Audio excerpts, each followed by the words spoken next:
I love to see the towns passing by and to ride these rails neath God's blue sky. Let me travel this land from the mountains to the sea, 'cause that's the life I believe He meant for me.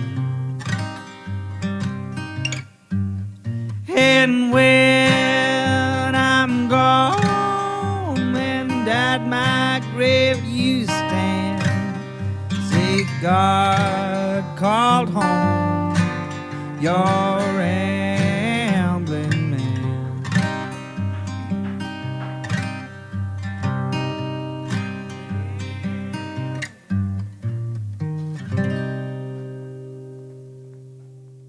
Welcome to Ramblin' Man Podcast, episode number 79. This one's with Jamie Bates Slone and Marko Biddle, and we talk about ceramics. Just a little forewarning, we lost Marko about halfway through. He had to go teach a class, and then we had some technical issues with Jamie, so there'll be a little dip, and then we'll come in for the landing on the ending of the interview with her. If you'd like to find out more information about either of them, feel free to visit Jamie online at Jamie Bates Slone. That's JamieBatesSlone.com, or you can find her with that same handle on Instagram. And you can find Marko on Instagram at Marko Biddle Ceramics. That's MarkoBiddle Ceramics. And I appreciate both of them for being on. No sponsor this week. There's a lot going on in the world right now, and if you really want to help, really want to give back, really want to show support, find Black-owned businesses in your community and support them, but don't just support them now and get a pat on the back. Support them in perpetuity. And if you'd like to give any money, go to blacklivesmatter.com and give money there. Find a local chapter and do what you can, no matter what. Thank you again for listening. Without much further ado, here's the episode. Well, just to let y'all know, I'll show you this. So I put my mic stand on a really nice tripod, this camera tripod. So it's kind of, if I touch it, it'll fall over. So I tried to raise it, and I Hulk broke one of the pieces. Oh. Like, damn it! Can't take me anywhere. Can't keep any nice things in this house. I just break them right off. I don't know what was up at the email. I swear I sent it. Yeah. We were talking. It may. I wonder if it's a security thing, like a super.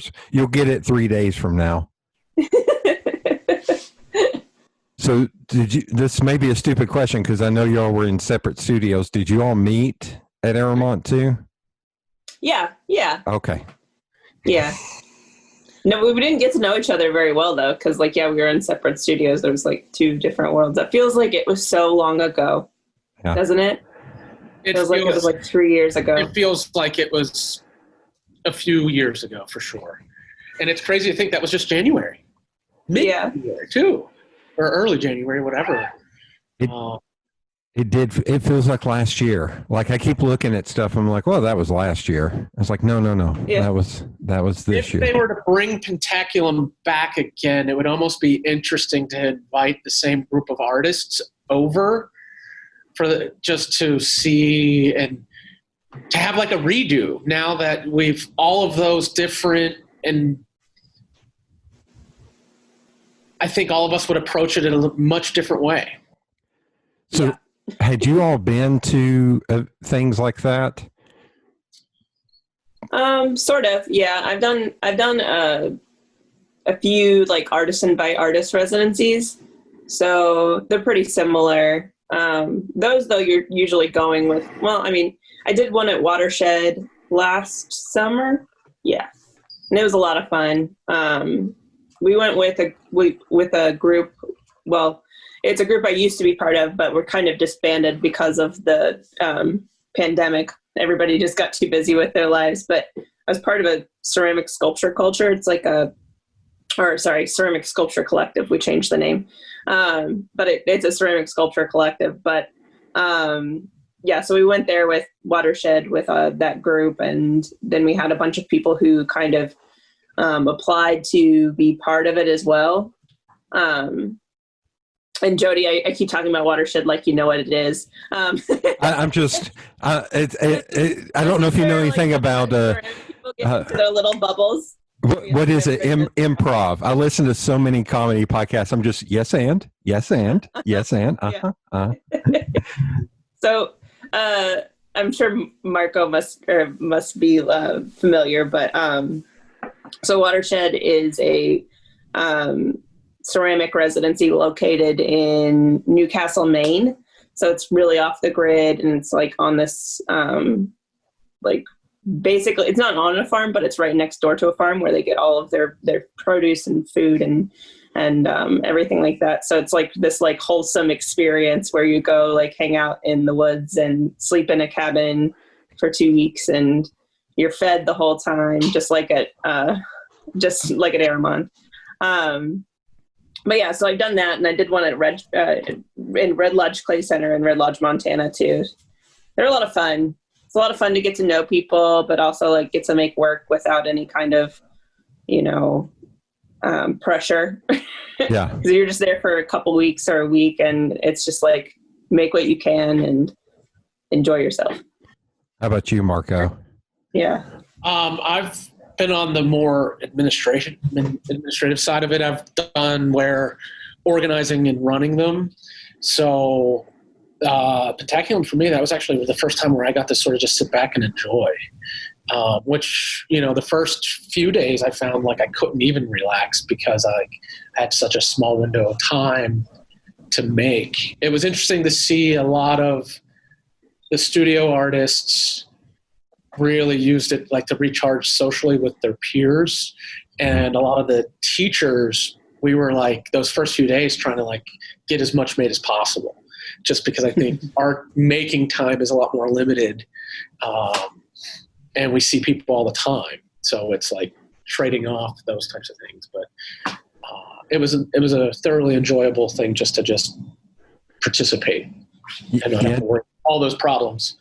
Yeah, Jamie, I think there was one woman in your class that I bumped into her time throughout the week. And I think she told me, she was like, oh, I haven't touched anything. I've just been sitting in the library reading the entire time. And I think everybody chooses to use those experiences, in different ways. Yeah. So that was the first time I've ever been to any one of those. I felt like a 4-year-old kid. I'm not slagging on it at all. I had no expectations of anything. I have an associate's. I don't have a bachelor's. I don't have a master's. I think everyone in that class had a master's. And we're like, oh, yeah, I was like, I work I'm not slagging or anything. I work for a living. I'm always hustling to make money. So for working for myself. So it's like, this is weird.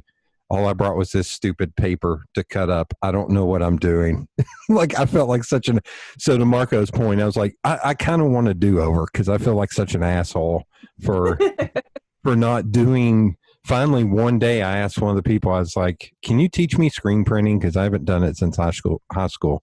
And we spent all day doing screen printing. I was like, this is kind of what I wanted or expected out of this. Yeah. I know. If we're redoing it, I would have I went in with a very rigid, like, I want to at least make this by the time that I leave, and tried to I had a pretty rigid plan, and I wish I would have just brought a lot of different materials and looked and sought out more collaborations because they happen so naturally there. And because I feel like I missed out on a lot of those because I was so rigid into trying to meet the goal that I set for myself before getting there. Yeah. How about you, Jamie? I think since I've done a few of these, I had low expectations going in of what I could accomplish. You just have to. It's a lot of it is like that social aspect. And I used to like think that was a silly thing, and like that the social aspect of these things was like just a bonus. But I think it's not a bonus. I think it's actually like the most important part of it. I'm talking to you guys right now.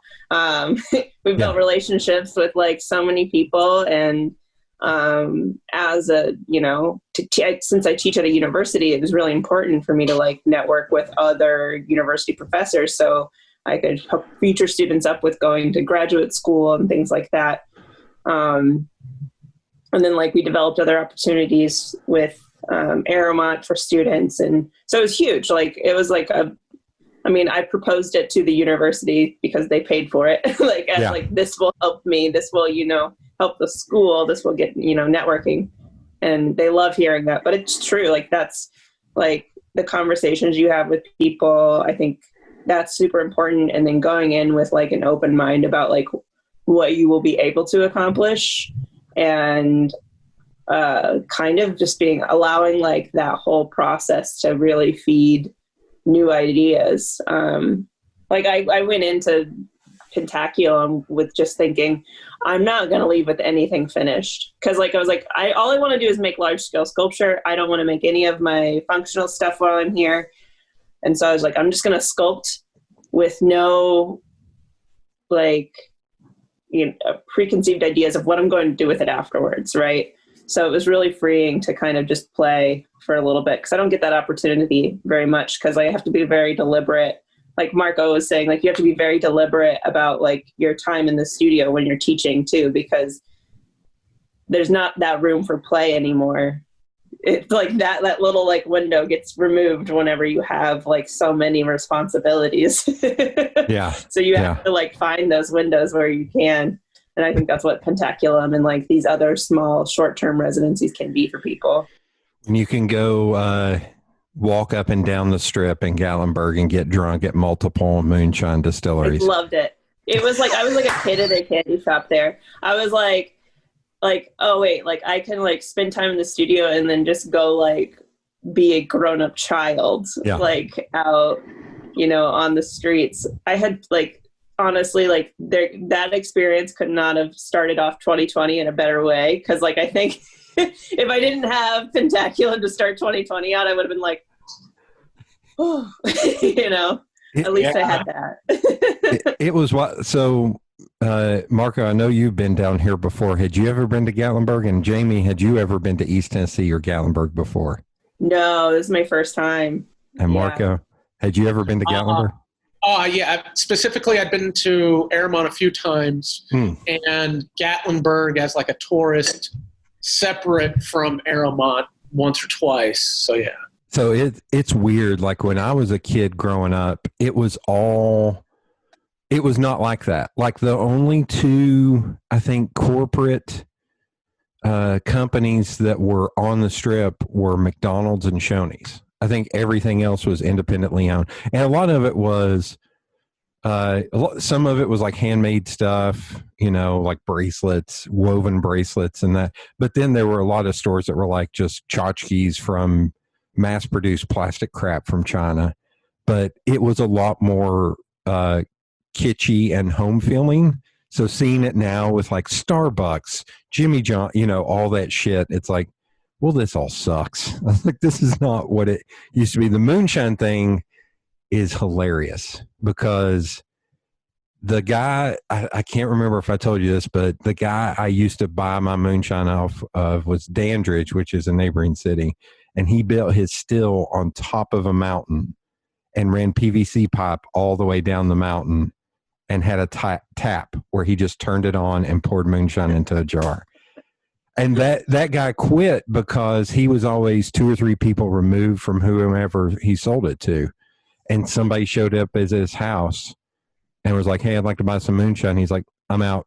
Because once Old Smoky and Sugarland started, this is a sad one, they started pushing out all the real moonshiners and getting TBI to crack down on, which is shitty because I miss my guy in Dandridge. He was awesome. I once got a bottle of a jar of stuff that it was neon blue, and he was like, the guy who hooked me up with him was like, he said, give him $10 for this and see what you think. And I was like, oh, I'm gonna go blind. And it tasted like Hawaiian Punch, and a buddy of mine and I had to stop ourselves from drinking the entire jar in one sitting. It was so good. So I'm always curious to see Gatlinburg. Like I took a bunch of people in my class to China Bazaar, which if y'all didn't go, good sweet Jesus. They have throwing stars. Oh, no. Yeah, I remember going in. It was like, oh. And you could go up to the third floor where they have real weapons. Like all that is weapons. But if you go up to the third floor, it's like actual crazy shit. Yeah. That would have been 10-year-old Marco's favorite place on earth. So that used to be my thing. A buddy of mine, there's a record store in that mall, and my buddy and I would go once a year because they had a lot of crazy imports. And we would get like a 9 Inch Nails single from Germany or whatever. But I would always go to China Bazaar and buy a little pocket knife for me to carry around to cut open boxes and stuff at work every year. Because Gatlinburg's only an hour from you, right? It's right at an hour from me. But it is, I tell you, during the summer, Friday evening and Sunday afternoon, it would take probably 3 hours to 4 hours to get to Gatlinburg. Because It is a crawl. It is a crawl. Yeah, we used to, when I was a kid, anytime we went, we would go for like 3 or 4 days, and I would play arcade games for 3 or 4 days. Like, you talk about 10-year-old Marco, 10-year-old Jody was killing some arcade games. Yeah, it's... it reminds me of a lot of, like, I grew up in Missouri, and so, like, in southern Missouri, we have Branson, which is like... Yeah, our version. I've never been to Branson, but that's what I would imagine Branson would be similar to Gatlinburg. Mm-hmm. Yeah. I think it's kind of a mix of the two, like Pigeon Forge with all the dinner theaters and stuff. Yeah. There's a lot of entertainment in Branson, a lot of bluegrass, a lot of fiddle, there's a lot of shows. And isn't there a Silver Dollar City in Branson? Yeah. My in-laws are season ticket holders. So Dollywood was actually Silver Dollar City before it was Dollywood. And I still have a big mug somewhere that says Silver Dollar City that I won because what was it? The guy had to guess my age and he got it wrong. Yeah. And my dad was like, "Get that mug right there." I was like, "Damn it, Dad. I want a ball. I want prize. My prize." So how long were you all into, again, I'm going to ramble on this. Were you all into art as kids too? That's a good question. Yes and no. I was into it. Like, I was a creative kid, but I grew up in a really small town, which is funny because, like, not until I got to Gatlinburg did somebody ask me if I was related to somebody from around there. And I'm like, oh, I think I know where my people are from. And turns out, like, a lot of my family is from Kentucky and Tennessee. Oh, oh shit, we might be related. Like, that's a common name around there, I'm guessing.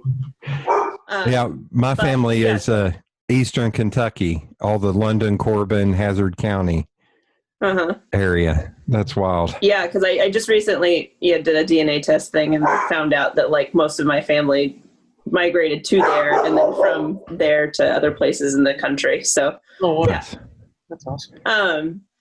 Anyway, so, like, as a kid, like, I feel like I was creative, but I didn't think art could be a profession. Not until college did I actually, like, start taking it seriously. I think I took my first ceramics class not knowing what it was. It was just a requirement for my major at the time. I was an art education major. So I was, like, going your route, Marco, and I quit because I couldn't handle it, couldn't hack it. I was like, I don't want to do all this extra stuff. I just want to make the stuff. It's a lot of work. Yes, I was like, I don't want to do this. But yeah, like, I don't think I ever really had encouragement as, like, a young child. It was just kind of like I clumsily stumbled into it in college because it was just like, I was kind of figuring out what I was good at, and that kind of, I don't know, ceramics was the first thing I felt like I was ever really a natural with. I know that sounds cocky, but it just felt like when I did it, I was like, ooh, I was really excited and just kind of in love with the material. So yeah, it happened. I say it happened late in my life, but late for a lot of people, I think discovering where they belong in the world. 23 might be a little late for some people, but I feel like it was strange, but yeah. Marco? Story. So, Jamie, I was not a natural at all. I actually got an F. And my freshman year of high school, I took ceramics, and I hated the teacher. She hated me. I got into this class because there was like this hot senior girl that I wanted to like talk to and flirt with. And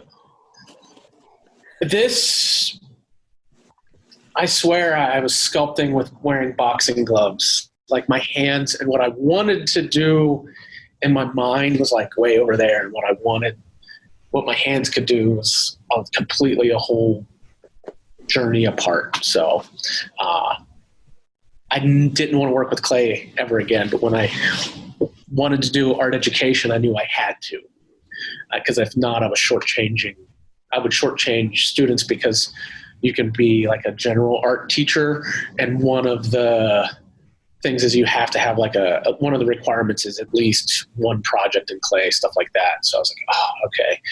And became addicted to it. Became addicted to the challenge of it, you're never plateauing, you're always growing. And that, like one of my mentors who I fell in love with clay with would always say that radical presence where, you touch it and it's all right there. It's, I'm trying to remember, I think in high school, we may have messed around with clay a little bit. I ended up, my senior year, it switched to block scheduling in high school, where it was, 4 classes, the first semester 4. And by the time I graduated, I had like art 6, because Miss Waller, my teacher, was like, I don't have a class for you, so I'm going to just sit you in the back and let you doodle all day. But she would do different things. Like we learned screen printing, we learned watercolor, we learned oils, we learned everything. And I want to think we did mess with ceramics or pottery a little bit. It was wild. She was a professor at UT, University of Tennessee, and we went and toured the art and architecture building one time, and we were out back behind the building. There were these little rolling hills going up. And she was like, this is my art piece. My husband and I did this. And I looked, and it was just an empty field. And I kind of looked around, and I was like, where? She was like, the field, the hills. I was like, what are you talking? How much weed did you smoke in the 70s, woman? You made hills on this back little area. And she was like, no, that's our art piece. It's like, okay, I don't know what the hell art is then, because you're blowing my mind. So, and going kind of backwards, was art something important in your family when y'all were growing up? Not necessarily. No, not at all. Actually, I shouldn't say not necessarily. So I've been thinking about this a lot, with, recent events in our, in the country and things like that. And thinking about like how so many people have like really a lot of like what disadvantages come down to is like, like socioeconomic status. And like, so my family was like working class. Like my dad worked a factory job. It's still like from the day I was born till now, he still works there. And my mom owned a daycare in her house whenever I was growing up. So like, it was like work to make ends meet, like, go get the, work to, being an artist seemed like a really irresponsible thing to do. And like when I was going to college, like the goal was me to get into school on an athletic scholarship, because we were so poor. Like my parents didn't save money for our education. We had to take student loans out. And like my brother did the whole athletic scholarship, but didn't end up staying in school. And I decided to stay in school for my entire life. But yeah, art wasn't like encouraged. It was always athletics. That was our way out. That was, but my parents like let me do whatever I wanted to do. Like they're pretty, like they weren't rigid in like what I could be. I mean, almost to the point where like they didn't give me any direction at all. They were young. Like I'm a product of like 19-year-old parents who weren't ready to have children. So, so I feel like, yeah, like it's everything, not everything was stacked against me, but I didn't have like any kind of direction as a young person. I kind of like blindly felt it out and ended up where I was just by discovering like the different materials. Like I said, with ceramics, like I think I did one clay project in high school because we had like I went to a really small high school where obviously athletics were the most important thing, you know? And so wait, in Missouri, athletics were important? Really? Yeah, football like for life, man. That's like saying in Alabama, athletics are important. Yeah. Jamie, I mean, honestly, which yeah. sports did you play, Jamie? I played volleyball. Our volleyball team was like, so this is again another socioeconomic thing that I used to get pissed off about. We would play, and we were like a really good team for being a small town, you know. And then we would get up against these schools from Kansas City, Missouri, that are private, and these kids are recruited, you know, and we get stomped, and we don't even get to go to state because it's all of these private schools at the higher level. And it was so discouraging and so disappointing. And the same thing, I ran track too. And that was like, my mom thought that was my meal ticket, was track, was running. Cause like, that's the one thing. The other thing I'm good at is running really far and really, you know, for a long time.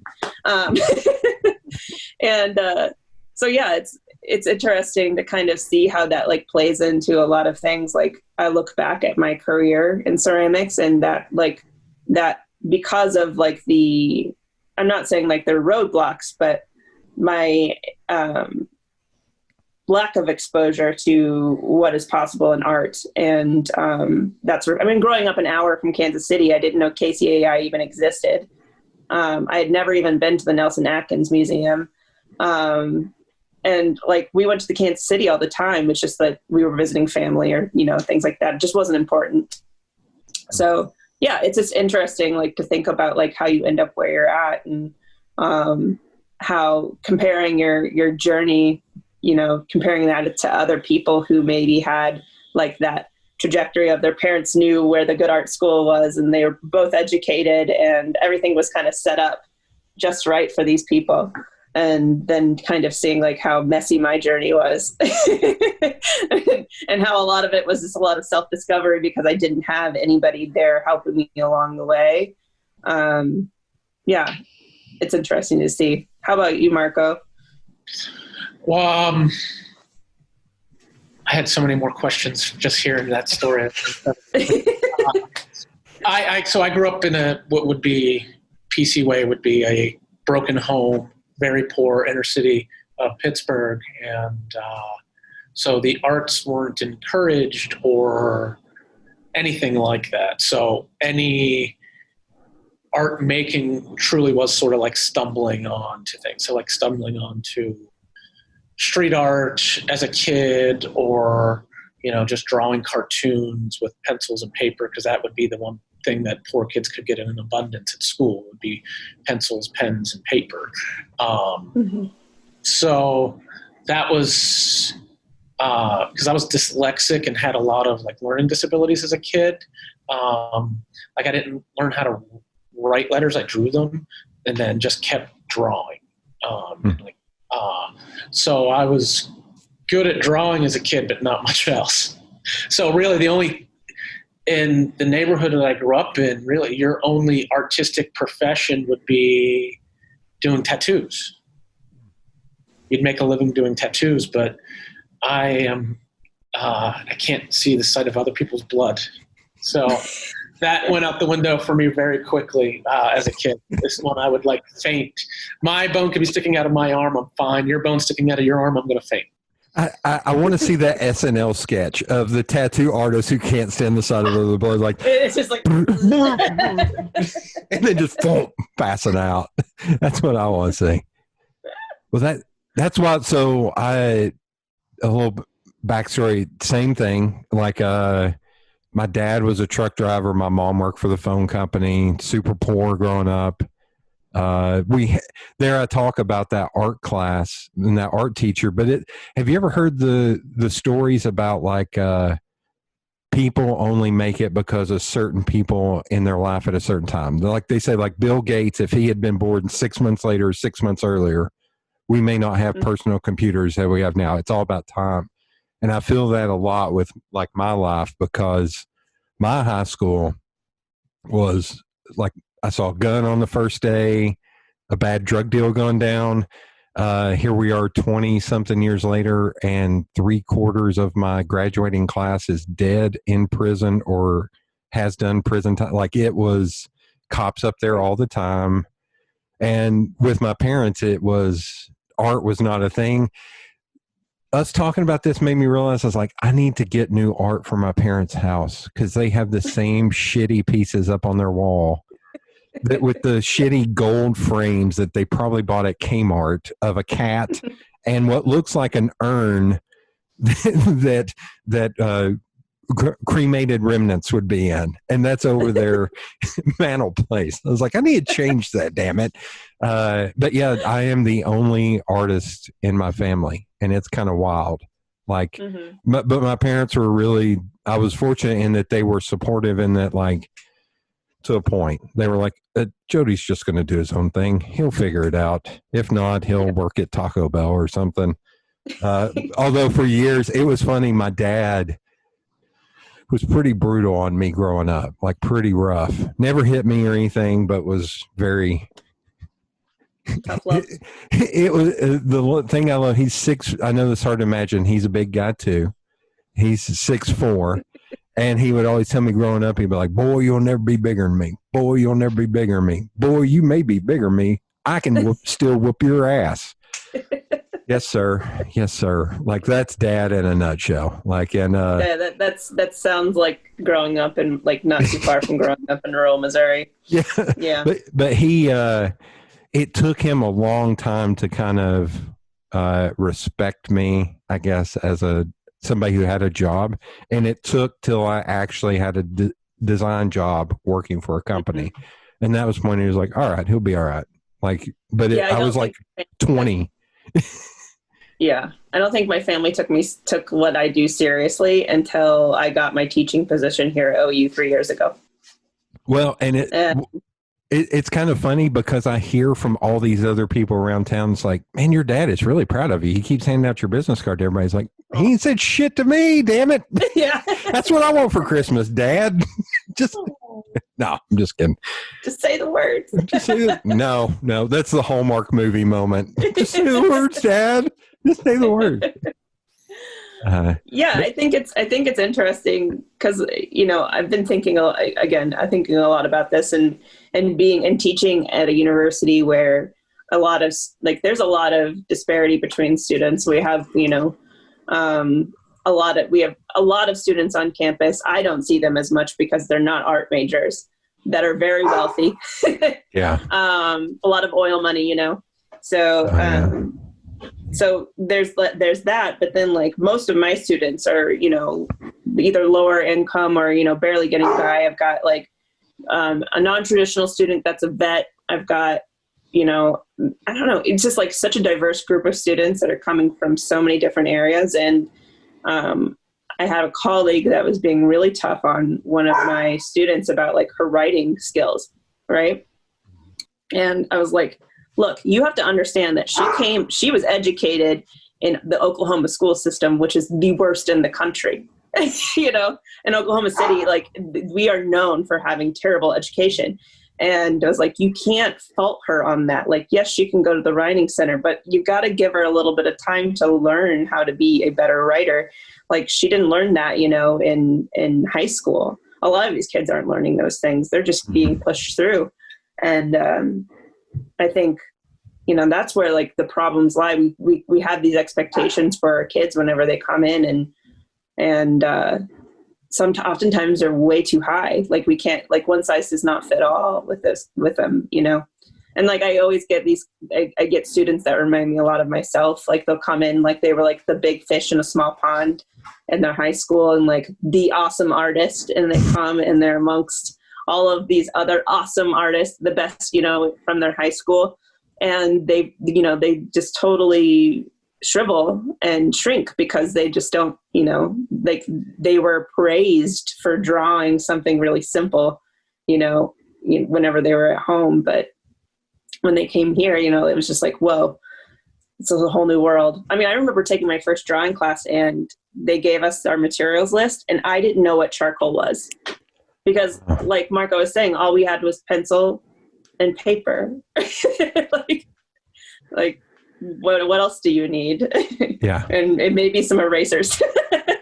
And probably the paper was those shitty craft big roll of paper that you could buy in surplus. Yeah. I mean, my art teacher tried. She tried, but like her funding was nothing.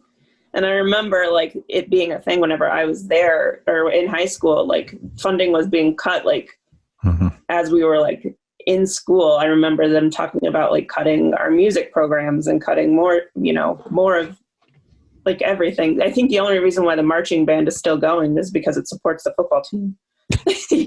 Wow. It was weird for me because my high school was a vocational school, essentially. So there was like print shop, which is where I started at, wood shop, upholstery, auto mechanics, electrical, draft. Like it was essentially set up to be like, none of these kids are going to go to college. So like the college prep classes were tiny. Like it was funny, like the honors program at that school was literally 8 kids. And they just put them in a different classroom for English and math and science than everybody else out of God knows how many kids up there, which still cracks me up. Yeah, but it's insane.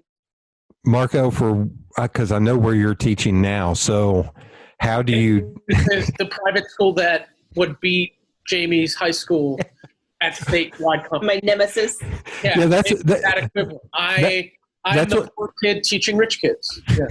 That's what I know. That you mentioned that, and I'll tell you this one little thing. When I was playing football my freshman year, we played the rich school on the other side of town, and I'm not kidding. There were 75 kids on their sideline and 11 playing the game, and we had 13 players. Just enough to play. And I had broken bones in my hand and was still having to play in that damn game. Like I was so pissed off. I was like, what the shit is going on, man? I can't see their fans because I can't see behind the damn all their football players. But Jody, I've been teaching here for 5 years, but yeah.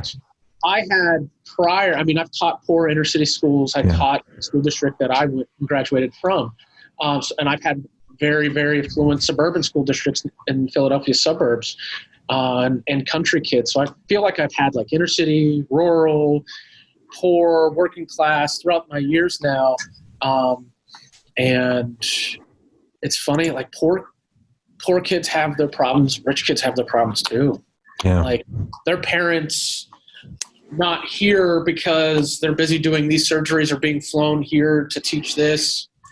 So they don't get to see them as much. And poor kids' parents are working or trying to do whatever. Trying to make it. Yeah. So is it, when you're teaching kids, do you feel like you have to reassure them that they can make a living doing this? Can you? Oh. Can you make a living doing this? Well, I still go back. Yeah, they got rid of all the presses at my old high school, but I still go up there and talk because they still have like 2 design classes. One actually focuses more on web and digital, and one actually focuses on print. And they've only been able to do that because they've gotten these crazy grants and stuff to be able to buy computers. And but I go back up and talk to those kids, and so my high school was 66% black, and the rest was a mix of white and Latino and everything else. But I say everything else because I was just talking the other day about this church here that almost felt Amish, and they had to leave the room when televisions were on, and how weird that was to me, and how the guy who sat behind me was one of the smartest kids in school. But anytime a TV came on, he had to jump up and run out of the room, and what a weird experience that was for a kid. Like, but But yeah, it's so when I go back up, I know I'm big, goofy white dude talking to a bunch of black kids. And I just look at him and I go, hey, but I'm from here. I got in fights down on the dock out back. I know where you go to smoke in here. It's like I would point at kids like, I know where you go to smoke in here. And we just get on them. And there was one kid that he's like, I know Photoshop. I was like, oh, you're going to be my little, and I just made fun of him the entire time. And his buddies were just dying laughing. And then at the end, I pulled him aside. I was like, dude, I'm from here. You can't mess with me, man. And I was like, but if you really want to do this, here's what you need to do. And kind of, but I was like, but I pick on you because I'm from here and I can do that. I have a little card that says I have a little diploma that says I can pick on you, little bastard. But it is weird. Like you're saying, can you make it? It's hard because there's a kid that I was mentoring that his parents, Jamie, his parents had him at 19 and 20. And when he turned 19, he was going to college for design and he got a girl pregnant and he had to stop and he's working at a manufacturing plant somewhere.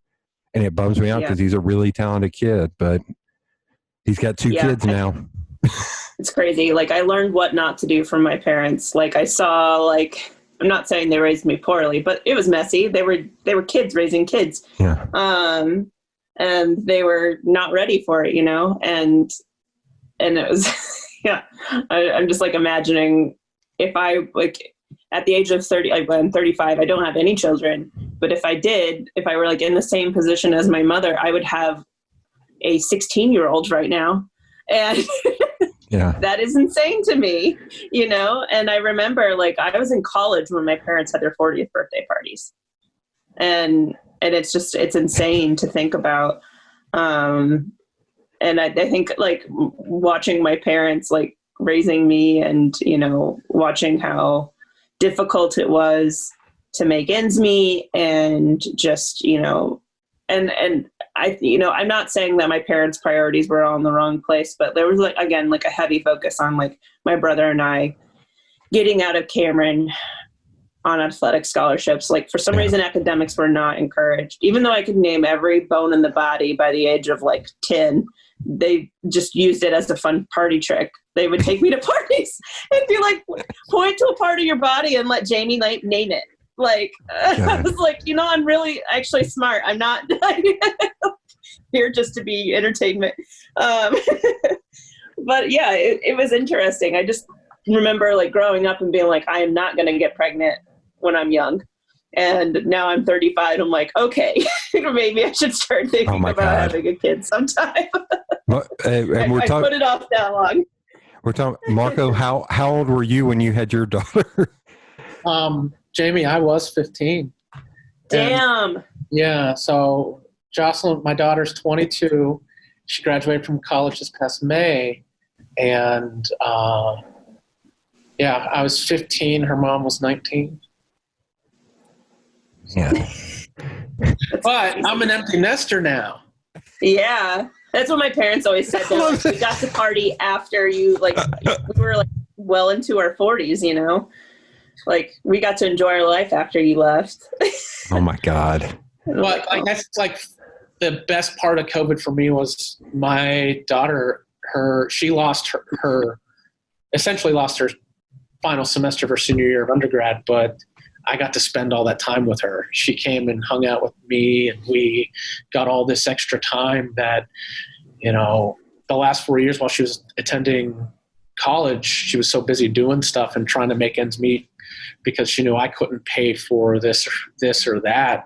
She was hustling to do those things on her own. I want to go study abroad. She figured out a way to make it happen. But it meant a lot of those 4 years I didn't get to see her because she was hustling and working. Mm-hmm. So COVID, we couldn't hustle and work and do those things that we were so used to growing up, and we just kind of chilled, and it was a lot of fun. So that's cool. With you being so young, was it hard to kind of stay the course in art education? I didn't have any other choice. That was my only, I was good at art. I was always good at helping younger kids in my neighborhood. And when I say I was good at art, I was good at drawing. And, you know, in high school, those art teachers I had. Sorry, my dogs are going nuts. The art teachers I had, I'm like, those were the only jobs I saw that, like, if you're good at art and you're good at working with kids, that I could do to make a living to provide for my daughter. So it never, you stayed the course the entire time. Yeah. After, my freshman year of high school, I completely failed my freshman year, and everyone, my school was dropped out because we had a dropout rate of like over 50%. And so, but I still ended up graduating in 4 years because I just had 2 English classes, 2 math classes. The high school I went to had like a nursery and like a daycare for students of the school, because there were so many students who had children. We weren't that bad. We had a lot that were, I'm trying to remember the youngest. I still remember one gal, I think she was 12 when she got pregnant and had the kid at 13, which that was because I worked with her mom later, and I was just like, man, that had to be like scary because you're so young. Like, just worrying about like complications and stuff, being a 12-year-old girl. But I can't imagine. Good Lord. So do you remember God, this is, I am the worst at the transition.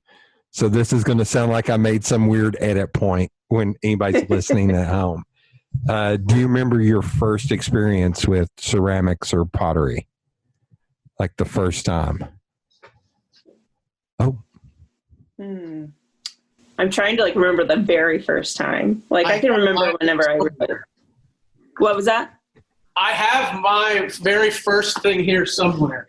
I don't know awesome. Why? Because I'm in my classroom at school, and when I tell my students that, look, I sucked, I failed, because they'll see me doing things and it looks so easy. Why can't I do that? You know, so I do have it. Give me a moment. Okay. Here I'll go. Oh. So while he's doing that, so there was a period on my business Instagram, where I was doing Throwback Thursdays to show earlier work in my career. And all I did was shit all over it. I was like, see, you don't have to you gradually become good at what you do. You don't immediately out the gate.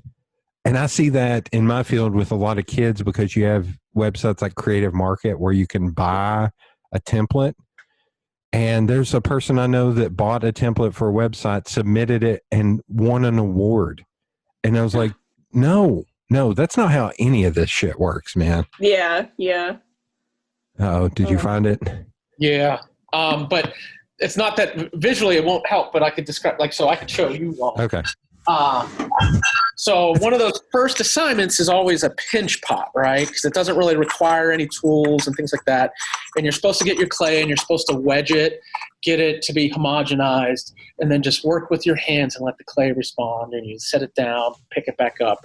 And you want to have like even thickness if you were to cut it in half. Now this thing has like clay, everything there's like glaze on the bottom.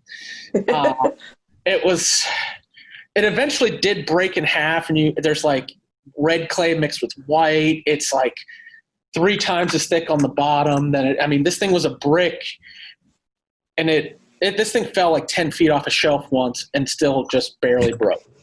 So, but that was the first thing I made, and then I have the second pinch pot I ever made, which I made this with an artist whose name was Paulus Berenson, who wrote a book called Finding One's Way with Clay. And all my experiences with clay at that point were so negative. And for the next 3 years, all I did was make pinch pots. How about you, Jamie? Well, I'm like remembering my first experience in clay, which is really weird, is I went to like a Renaissance fair in a parking lot of a casino in Kansas City with my step grandmother. Like I remember this vividly. That's a lot to unpack. That's a lot to unpack. It was a really weird weekend because like my step grandmother was always a woman that like not a lot of my family liked, but like I would often be like spending time with her because my mom would, need me to be taken care of. No, it's you drew the short straw. You got to go deal with her. Like nobody liked her, but I always got stuck with her for some reason. And so like and she would try really hard to like make time with me fun. So like we would like I remember she bought me. It was right around the time that Princess Diana had died, and I was obsessed with that for some weird reason because like my mom had told me we were Welsh, and so for some reason, the Princess of Wales was this representation of what I was like at that age. It was so weird. So I related to her in a weird way. And I remember she bought me like, I think it was Elton John's Candle in the Wind on CD. Nice. And then we went to this Renaissance fair in a parking lot at a casino, and I threw a pot on a wheel. Like somebody taught me how to throw a pot on the wheel, but I took it home. They let me take it home. It wasn't fired. So what did I do? I put it in the oven. I tried to fire it myself. I knew like something had to happen. Like that connection was already made for me. Like it had to be heated up, and, but it obviously didn't work. It exploded, but, oh but my God. I think I kept that little piece of that little bowl before I, blew it up, and I just kept playing like carving on it and things like that because I was just like so intrigued by it. And then, like middle school, high school, like, we always had clay projects and they were fun, but I don't remember being particularly like, whoa, this is the thing. But yeah, when I got into college, like my first ceramics class, there was just something like really innate about it. It was the first time I was ever able to sketch something and then be like, oh, I can make that no problem. Like it just happened. I know that that's a silly thing to say that I was natural, but like it felt really natural. So I just kept going, and just I was like it was the first thing. Like I never before that point, I never had anything that I was like, I want to be this or I want to do this. I think my trajectory went from like I started as a psychology major because that was the only thing I was interested in high school, which makes sense now. Yeah. I started as a psychology major, then like art education, art education, and then studio art. So I changed my major 3 or 4 times in college, but like I think taking that first ceramics class really, like I remember calling a friend of mine and being like, I think I found what I want to do. And that was like such a, like I can remember the person I was talking to. Cause like, that was a big deal for me. Cause like for the longest time I had no clue what I wanted to be while everybody else was already figuring this out, Wow. And Marko, you didn't change. Did you change around, or you just, once you got on the tracks, you moved forward? Oh, I had to unmute. No, I started undergrad for art education and finished in 4 years because I wanted to start making money as soon as possible. Because, I mean, while in college, I had my daughter full time, worked full time, and went to school full time. yeah. So, and raised her, did all those things with her somehow. I just didn't really sleep. So I wanted to end that way of living as quickly as possible by having a teaching job and just one job. And for whatever reason, I thought, oh, I could graduate and make $36,000 a year. Wow. And meanwhile, my student loan payments yes. I do love teaching, but I always still had to hustle even after graduating and had to have many jobs and all that. So with that, did they help with placement or anything, or you just did you have to kind of move around and look for, because that's so specialized, it seems like it may be hard to find something. So last Saturday, I was a guest for a friend of mine who is an art education professor at another university. And it was like, again, how do you distinguish yourself? So art education is so specific. Every school may have one. So that was a real risk of, okay, that person might have better grades than me because I can't spend all the free time studying this class to get an A, but I could get B's and all the minimum requirements grade-wise, and I'll be determined to make better artwork than them. So I'll just work harder, practice and refine these skills that I enjoy doing, and be a really good and proficient maker was my goal through art, like through undergrad. And, you know, but I had to seek out what strategically would be the best placement for student teaching, which, you know, if I wanted to be appealing to a school district when, you know, for every one position there are 300 applicants in Pennsylvania. I mean, Pennsylvania produces a lot of teachers every year, and you get a phone call if you wanted to stay in Pittsburgh. I mean, you had to really look good on paper, but you could make a phone call and be hired out in Arizona for starting next week with a $5,000 bonus if you finish that school year. Wow. Okay. So, and my goal then was to stay in Pittsburgh. So, and Jamie, how about you? Like, how has that progression or transition post college? Like, I think I'm kind of like similar to Marco. Like, I think finally, once I figured out what I wanted to be when I was in college, once I made that commitment, like once I graduated, I was like, this is it. I have to, I can't like waste all that time and money, because it's like, that's my money. Like, that wasn't my parents' money. That wasn't, you know, I was like, I have to make this count. And so, my undergraduate professor was a very tough woman. There weren't a lot of ceramics majors because she was such a tough woman. Like, she was, you know, kind of a product of, you know, coming up in a very male-centric, you know, community. And like, you know, she came up in ceramics in the 70s and 80s, you know, and like, I imagine, like, when I think Paul Soldner once that she had said hi, and he was like, "Ooh, tell her I said hi." And I was like, gross. Like, you know, but like, it's like, she, you know, like, I'm not going to judge, because you got to do what you got to do.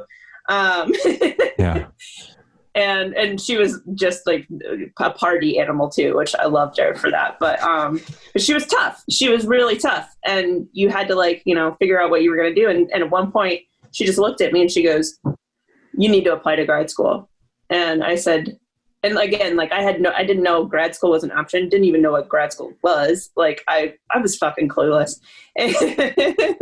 And I was like, okay, I'll look into that. And I started applying to schools, and then like, I show her my images and she's like, "Your images are shit."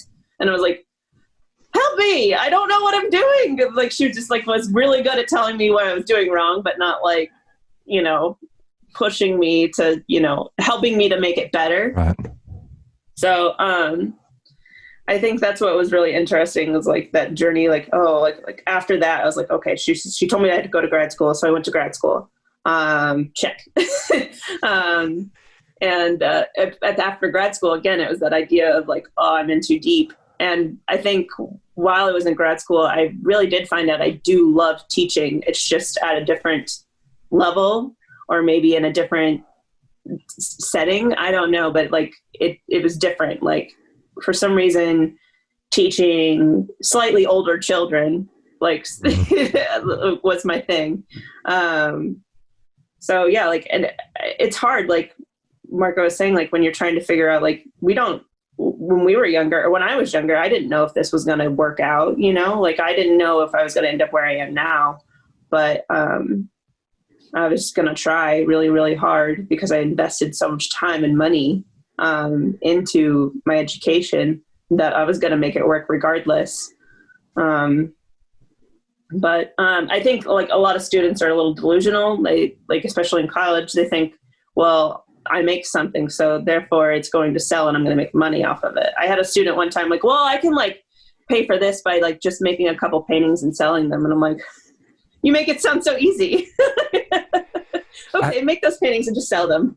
I keep looking back and thinking that every art program in college, you should have to take business classes, because you never know, especially in the market now, when you're going to need to know how to do marketing or bookkeeping or shit like that a lot of people don't think of.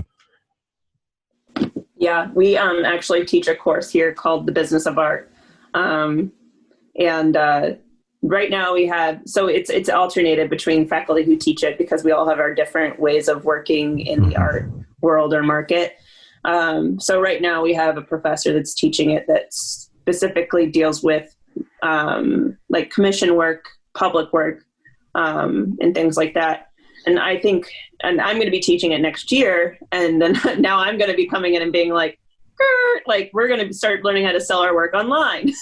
Yeah. We're going to, focus on like building that platform, because honestly, like just seeing where that's gone in within the pandemic, even like how people are changing the way that they spend their money.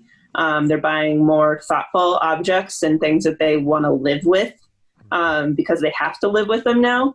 So I'm seeing like that shift happen, and I think it's a good time for like makers to really take advantage of that. But yeah, I've been trying to like implement that in my teaching, and like how you have to like have a little bit of a side hustle to support some of that larger work. Like as like a sculptor, like I have to, especially when I was working as a studio artist for like 3 years, if I didn't want to be bartending all the time, I had to figure out a way to make something that was accessible for people that were fans of my work, and then also, that's something I could sell easily and kind of have that bread and butter to support the sculpture that I wanted to make. And when I switched to that kind of thinking, my career like changed so much, because like I was like making artwork to support the artwork. And then now like these things that used to seem so separate now kind of melded and merged into one thing completely. And I make almost as much money off of my work as I do teaching. And it's like, shit, I'm at this point where like they're kind of fighting each other. And I have to find a good balance between those two things. And that's what I'm going to try to focus on soon. There's part of the big brother in me go, do you have your student loans paid off? No. Keep with the school. Yeah. As someone on the other side. I'm on my 10-year track, like to the forgiveness. I've got 3 years in. I'm like, ooh, 7 more years, and all that's just going to hopefully go away. I've noticed, and you brought up a good point, that something that I actually had down as a question. It seems like in the past few years, there's been this crazy resurgence in like handcrafted individual pieces as opposed to mass produced. Mm-hmm. And do y'all have any idea why you think that is? Like what has changed? Or is it just Instagram and the keeping up with the Joneses of it all? Yeah, I think it has a lot to do with social media. Like there's more access to things like that. Like whereas before we were only seeing what was commercially available. But now that we have access beyond just galleries and stores where people maybe don't feel comfortable going into. I know like as a, like we've talked about like being like lower middle class, like I never felt welcome in those big fancy galleries and places like that. So I would have never stepped foot inside of one of those places to purchase an item, like a piece of artwork or anything like that. So I think that the resurgence is kind of coming from like the availability of it all.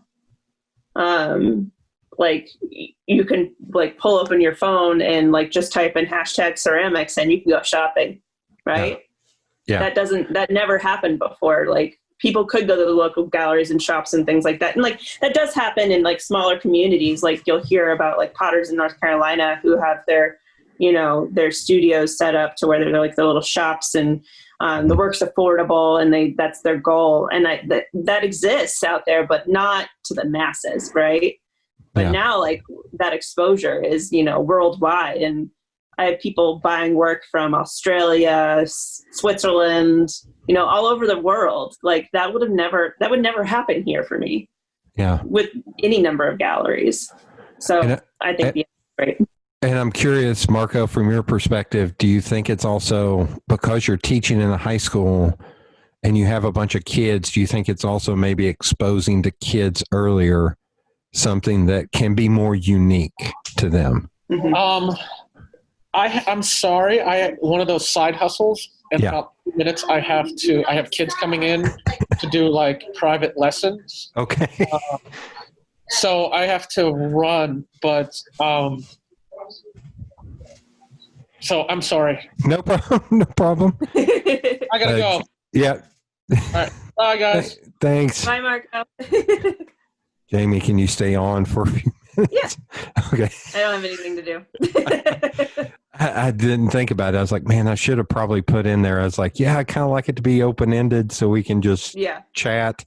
Because a lot of it is, here's a little behind the scene. I'm curious if I'll cut this out or not. I may not cut this out. That a lot of times I talk a lot at the beginning about what I call chuffa, just bullshit, so I can get somebody comfortable to actually talk about what they are passionate about.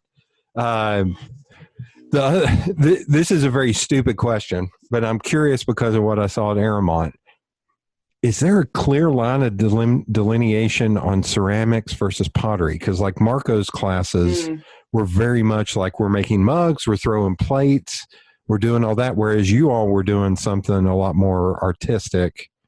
Like, is there a clear, or does everybody do everything, or is it focus on one thing? That's where there's like a gray area, kind of, because what's interesting. So this is a struggle within ceramics and within like clay in general for decades, right? Probably since. So, are you familiar with like Peter Voulkos and? Okay, so like Peter Voulkos is like the grandfather of contemporary ceramics. Basically, what brought ceramics from craft to fine art. His past is a little checkered, so I hate like giving credit to someone that's not great, but I should beep out his name so nobody knows who the hell he was. But yeah, so like, I mean, he's far gone, like, Okay. So it's like this pendulum that swings back and forth of like, do we want to be seen as craft or do we want to be seen as fine art? But now I feel like there's like this like pendulum has swung so many times that it's now blurred that line. Mm-hmm. I mean, obviously making functional work is where we can, especially like sculptors and people who were brought up in clay, but maybe weren't focusing on functional wear. It's like kind of our way to make a little bit of dough, like a little bit of money. And I don't think that like you were saying, like with the 2 rooms at Pentaculum, it was mostly like the equipment like was separating us. So all the wheels were in another room. So if you were throwing on a wheel, you were in that room. Okay. Whereas like the other room that we were all in, that I was in, that was the hand building room. So anybody that was hand building or didn't require all the equipment that was in the other room, we were all working in that other room. So it was just mostly just like equipment placement that dictated where we were going. But yeah, we all, because ceramics is such a vast, like, I don't know, it's like it's a material that just has so many possibilities and has so many aspects to it and so many ways of working with it that like we are kind of required to learn how to do it all, at least like a broad like sense of how to do it, especially if you're teaching. I've always thought it was really unfair that I had to know how to throw a pot, but the potter wasn't required to know how to sculpt a human face. Like the requirements for me are like double because I have to know how to teach the ceramic processes that I don't even use in my own studio practice. Which is fine. Like, I think that makes me a more well-rounded artist, is knowing how to do all of these things and being kind of a little bit of an encyclopedia for my students. But it's a tricky thing, like, that artists deal with, is like the craft and the fine art of it all, and finding where you kind of rest in that. And I think also just like, we ceramic artists too, also, like, we have this kind of fight with like pedestals too. I know that sounds silly, but like putting a piece on a pedestal can change it from being a craft to a fine art, or from being a fine art to a craft, or vice versa. There's just so many like stupid little things. I think we're all of our own little hangups, probably. Mm-hmm. Sure. Yeah. I'm sure nobody else in the world really cares about these things except for ceramic artists. Oh, I no. I also joke, if you're an artist full time, you are. It's the old shitty phrase. You are your own worst critic. Like, I've literally presented logos to people and wanted to say, this corner sucks, and I really wish I would have had more time to clean all that. But it's like, just shut up, just let it be. You still do that. I'm always telling my students, I'm like, don't tell me everything that's wrong with this. I'm not going to know. I'm not going to know that you struggled for 4 hours on this one part. Yeah. Don't tell people those things. Yeah. That's, I redid the floors in my house before I moved in. And, there was one spot where apparently a dog had just peed all over it, in that one spot over and over again.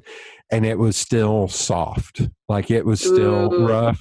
And as I was showing my former boss through, I was like, yeah, damn it, there's this one spot. And she was like, shut up. I would have never known had you not told me. I was like, damn it. Okay.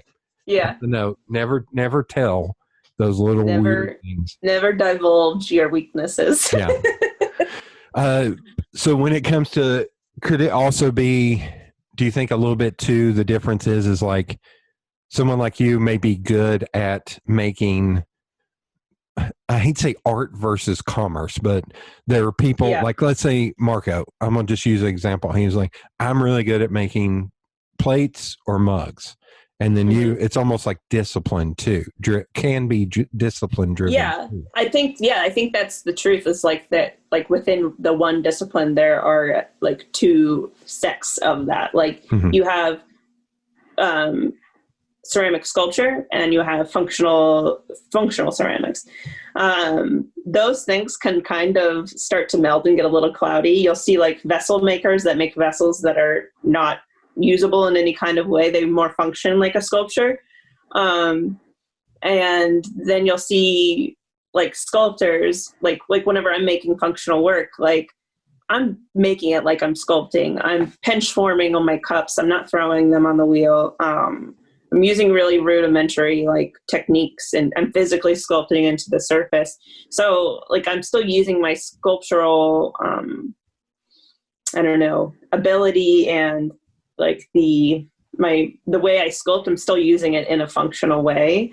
Okay. So I think we learn so much about like function, and it's innately tied to ceramics. Like I think we naturally want to like make something that people, like hold close to them, and that they cherish, and that they can touch, and that they can use for a special occasion. Or it can be like an everyday, like this is like my everyday hard hitter, right? And it says, you can see it's backwards, but it says she works really hard on a tombstone.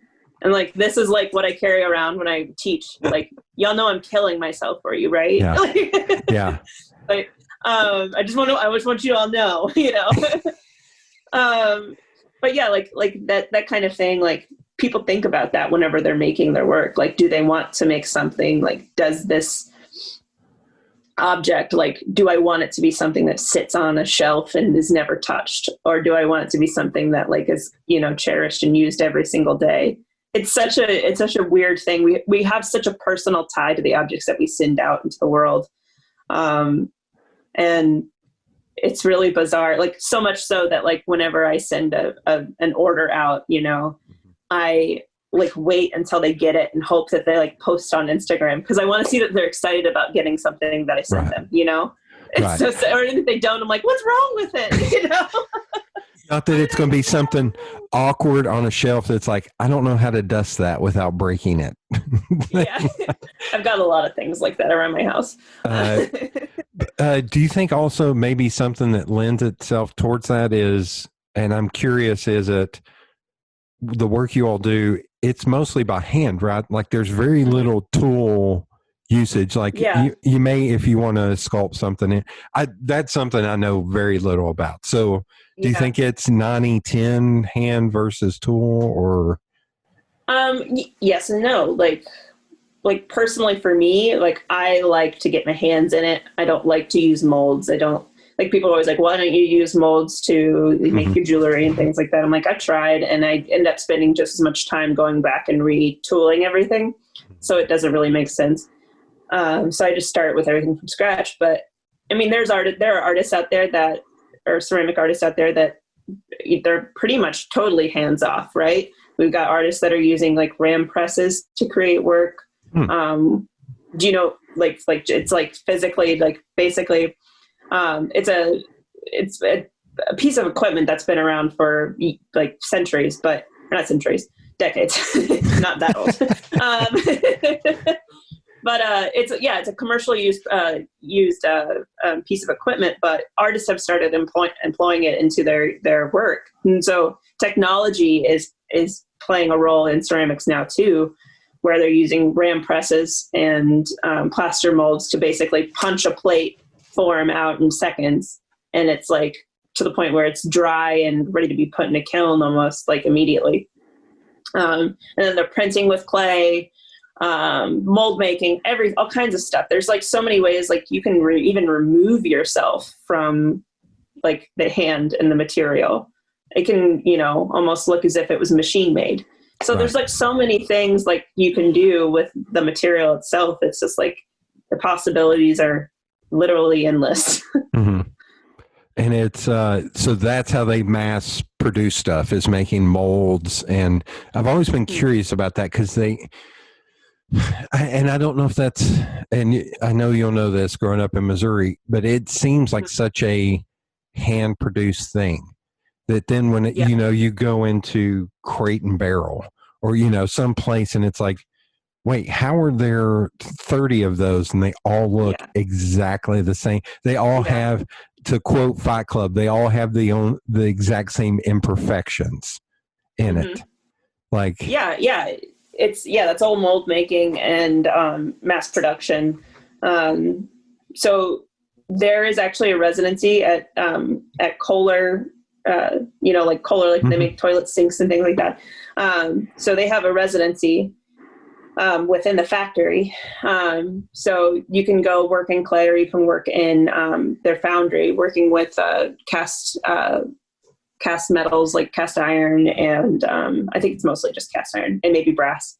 But I went up there for 2 weeks to work with a friend of mine that was doing a residency there. And it's really crazy because then you can see like mass produced ceramics on a huge grand scale. Like they're casting sinks, toilets. Jeez. They have these giant machines that like they fill the mold. Like they still have a lot of people that work there, but then there's these huge machines that they fill the mold, and it's just like, and it just spins around. And it's like this huge toilet mold. And oh my God, they have these kilns that are just like 2 football fields lengths, and the work just goes slowly through the train kiln and just fires slowly, and it comes out the other end completely fired. So seeing like that mass production, and how that can be translated into like actual like art making is really cool too. And how much loss they have in production as well. It's like they've got like I think 50% loss rate. So like they're making 100 toilets, 50 of those are not going to make it through firing. Wow. But they produce them so quickly that it's not that big of a deal. This may be a stupid question. Can they then break those down and reuse them, or are they just? So if they're fired, I think they do have a system where they use some of the fired pieces for other other processes. So yes, to a certain extent. So like any waste clay that isn't fired can be recycled easily. Okay. And they have like large like tubes basically coming from the ceiling that have slip, and they just pump into the molds. It's insane. It's seeing it at that kind of level is like, whoa. It's insane that like this thing that like this humble little product, like you can pinch to form a pot, like with no tools at all, just your hands and the clay. But then you can like go to this huge factory and see how clay is used on this grand scale. Like my favorite thing to do is, especially like little kids, is to be like, go in your bathroom and tell me everything that's made out of clay.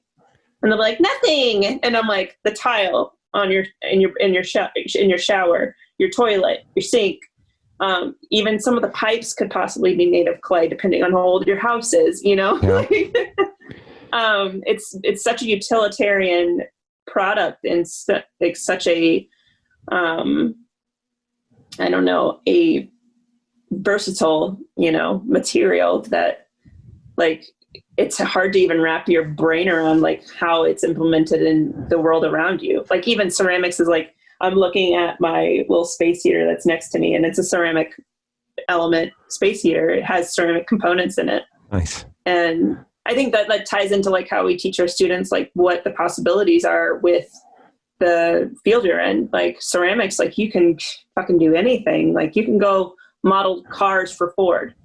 Like you can, like I have a friend that works for Coors in Golden, Colorado. He works manning the industrial sized kilns. They make everything from like components that go into like ceramic heaters to ceramic bulletproof vests, all kinds of crazy things. But yeah, it's a bizarre profession. Well, I was gonna ask, but you may have answered it. Like, so do you think that's a good thing or a bad thing? The mass produced side of it all. I think it can be good and bad. It brings ceramics to the masses, you know, like, but unfortunately, like, I don't know. I keep thinking about like relatives I have that will buy me like a store-bought mug. Like they'll go like on a trip and be like, oh, I brought you this silly like mug that like a decal was printed on it, you know, like it's a, like you were saying, like the Silver Dollar City mug. Yeah. You know? Yeah. I don't know if it was ceramic or not, but like I get those gifts. It was one of those big giant plastic tumbler things with a handle on it. No, it was a piece of shit, but it's still, I wish I could find that thing.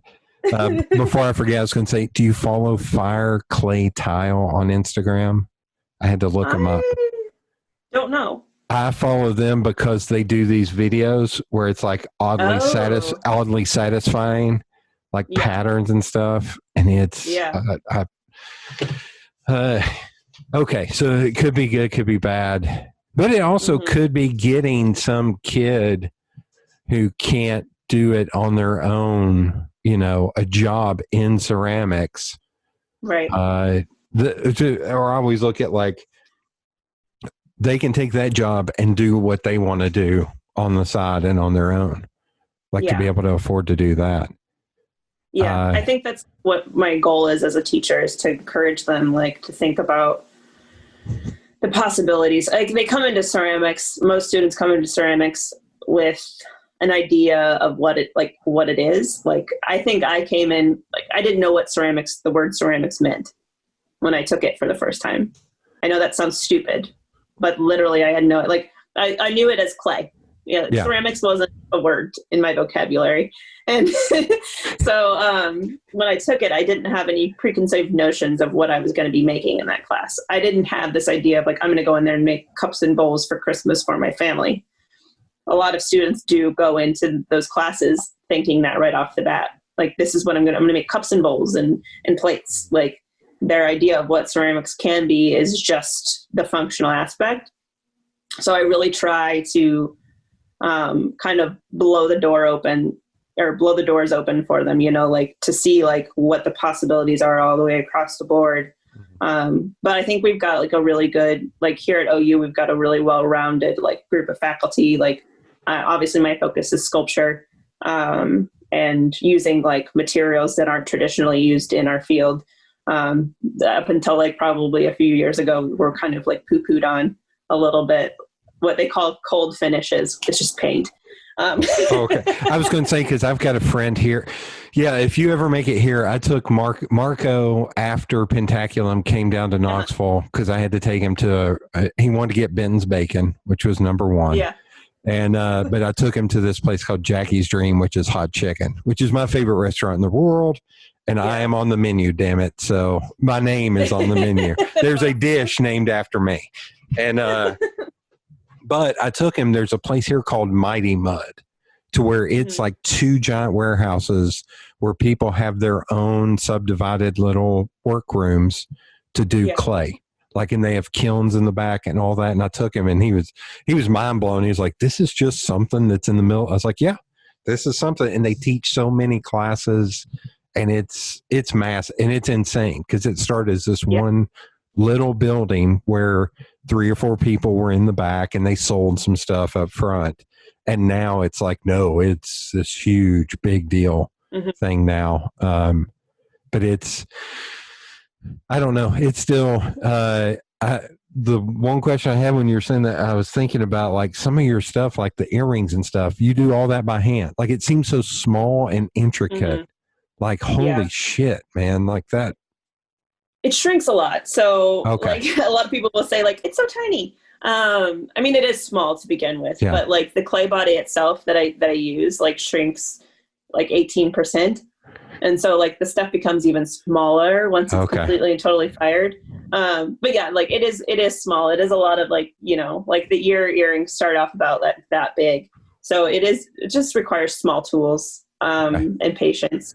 But I loved like sculpting it. Like I would never want to make, like I tried making molds of these things. It's just frustrating.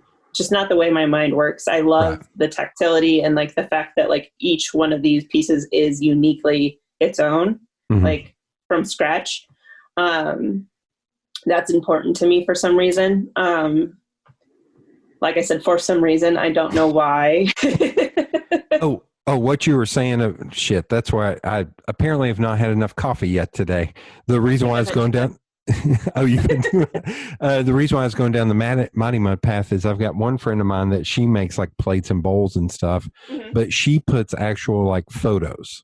Like her thing is like historic country singers like Tammy Wynette and Dolly Parton. And I, God love her. If she's listening to this, I've tried to have her on. I can't get her to respond. I had her agree, and then immediately did, you know, I was like, no, I wanted to talk to her about it because I was curious about that. Like, is it actually paper? Is it some kind of material that can work with it to where it will not burn or, you know? So there's a few processes of how to go about that. So it's basically decal work. So it's a kind of like, would be like, I mean, I don't know what the work looks like, so I can't guarantee you, but I'm imagining she's probably using decals. Okay. So like there's multiple, like, so there's a few ways that can be done. And the most traditional way would be like a water slide decal. So they basically come on like a like glossy piece of paper. And then this, like you basically slide it off paper and it's like this clear object basically that sits on the surface. You fire that to like a fairly low temperature. So like I'd say probably 018, which is around, I can't think of exactly what temperature that is off the top of my head.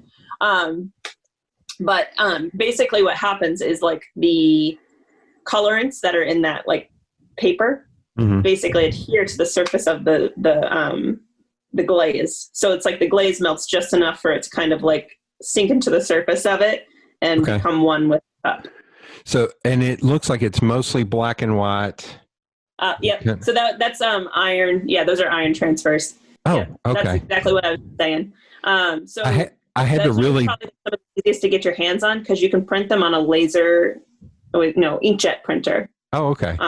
If you like just sepia tones because they have iron in them, and that's what is absorbed into the glaze. So like what you're seeing is iron.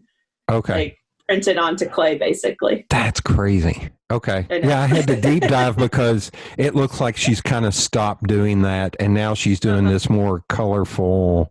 Oh, cool. Like, yeah. Like art pattern things. But yeah, this is that's my friend Amanda. This is what she does full time, and she sells them at different shops and stuff around town.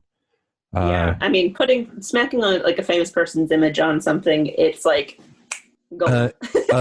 We're in East Tennessee, and 90% of hers are Dolly Parton. So yes, yeah, shaking that Dolly money. Yeah, that's I have thought about doing some kind of Dolly Parton like T-shirt or something, but I still feel weird because I'm like, that's her image, and she's not a public, she's not in office or anything. Yeah, it seems very like uncomfortable, inappropriate. I don't feel like I should be doing that, but I'm the same way. Like when I sculpt, like people always ask me like why I only sculpt white women. And I'm like, well, I'm sculpting myself, so because I am a white woman, and I don't feel like I have the permission to sculpt anyone else. I don't know anybody else's experiences. I only know my own, so I choose to sculpt myself for that reason. On the flip side, being in the design world, I have been working for like 20 years because of how I grew up to put more people of color in work. Because it was amazing. Like even like 20 years ago, you'd look through stock photography and be white. I was like, can we find the one to where it's actually become the flip part of a joke of people like, we are a problematic company, but we're going to be woke because we're going to put a black person on our thing. And then it's like, no, it's not how that happens. Not how that works, man. Nope. Like the Band-Aid you're putting on that is not going to last, my friend. A $20 photo from iStock is not going to solve all your problems. Right. Yeah. I've been seeing that a lot. Like everybody's been seeing it a lot, like that kind of Band-Aid, like some people are putting things, and then you'll see like some other companies actively, putting forth effort to be proactive. Yeah. It's interesting. Not to assume, but is ceramics and pottery a pretty white field? Oh yeah. That's actually something like, so NCECA, which is the National Council on the Education for Ceramic Arts. It's a mouthful. So that's like our the biggest like non-profit organization that like we all kind of belong to. We go to a conference every year called NCECA. That's the NCECA conference. And it's like brings about 8,000 to 5,000 ceramic artists to a city every year. 2018 was in Pittsburgh, so I wish Marco was here because we could talk about it in his hometown. So like that particular organization has been dealing with a lot of fallback from, a lot of the things that have happened this summer even. Like, for instance, so there was a woman who made some cups for the NCECA Cup auction, and it was all online this year. And a cup with Colin Kaepernick's image sold for like an unbelievable amount, like $5,000 or something like that, or $3,000. And this is all auction money that's going directly back to NCECA. Okay. Right. The issue is like NCECA posted this on their Instagram, and the piece was made by a white woman. And so it's kind of like this gray area where this woman is making money off of the image and the idea of Black Lives Matters, but is she really contributing anything to the movement? It's a gray area. So like they posted this and there was an uproar, right? There was about where that money was going to go, who actually has anything to gain from this publicity that this piece is getting. And like with the kind of money that was raised for this particular piece, like what does that say, like about our community? Like it's this weird thing. And then I think 2014 or 2015 at NCECA, Do you know who Theaster Gates is? He's a Wait. No, he no, was no. he was in the last Star Wars, right? No. So he is a ceramic artist, started as a ceramic artist, but has, grown. He is like very, prominent, especially in Chicago. He's been, opening art centers where he's from, and like creating a lot of change, positive change in like inner city communities in Chicago. So basically, he was the keynote speaker at one of these conferences about probably 5 or 6 years ago, and he called our entire community out. Right, like he was like, "Look around you. You're all white. Do you like? Is there room for people of color in our field other than because like there's a really healthy mix of Asian and white people, and that's about it. There's not much more beyond that. There's more of it now. Yeah, but it's because like there's an effort being made. Is it? Is it? Sorry, not to, but is it a little bit leaning more towards women than men, or is it? How is the balance there too? That's changing too. Okay. When I was younger, you would see as you got higher up into education, like so, like most of like my students, like probably about 95% female, right? Like there's a huge disparity between who's taking art classes and then who is actually becoming successful beyond college. You'll see like that a lot of, I think the thing whenever, when I was younger, a lot of, I hate that, like, I hated whenever I would hear girls say this, like, I'm just here to get my MRS degree. So they were in college to meet a boy to marry their master's degree. It took me a second. Yeah. I was trying to actually do that. I was like, shit. Yeah. I was like, no. I heard women say this, MRS. Like when I was younger, like, Jesus, I'm just here to find a husband. It's, I'm taking art classes because like, it's a weird, I can't, because all I'm thinking is, I thought about this. Sorry, I'm going to sidebar for a second. I thought about this during the last election. I grew up where, it was my dad and his two brothers and my grandfather were all big, tough dudes. But the strongest one in the family was my grandmother, who was 5 foot tall and 100 pounds soaking wet, or my mom, who's the biggest. She's the sweetest badass. She's Southern to her core, but she'll cut the shit out of me like she is.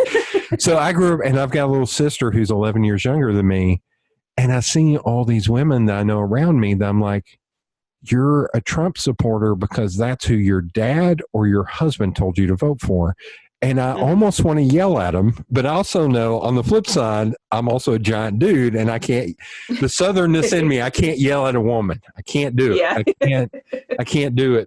But I'm like, what do you think for yourself, motherfucker? Like, what do you stop doing what they're telling you? Like, it just, So when I hear MRS degree, I'm like, Jesus, just what a this is going to sound coarse, I'm sure. What a waste of a life. Like, life is too fucking short. What a wasted, where like, no, I'm just going to be this, and that's all. Yeah. I don't think I would ever hear a student say that now. No. I would say, like, this was like 2003, 2004.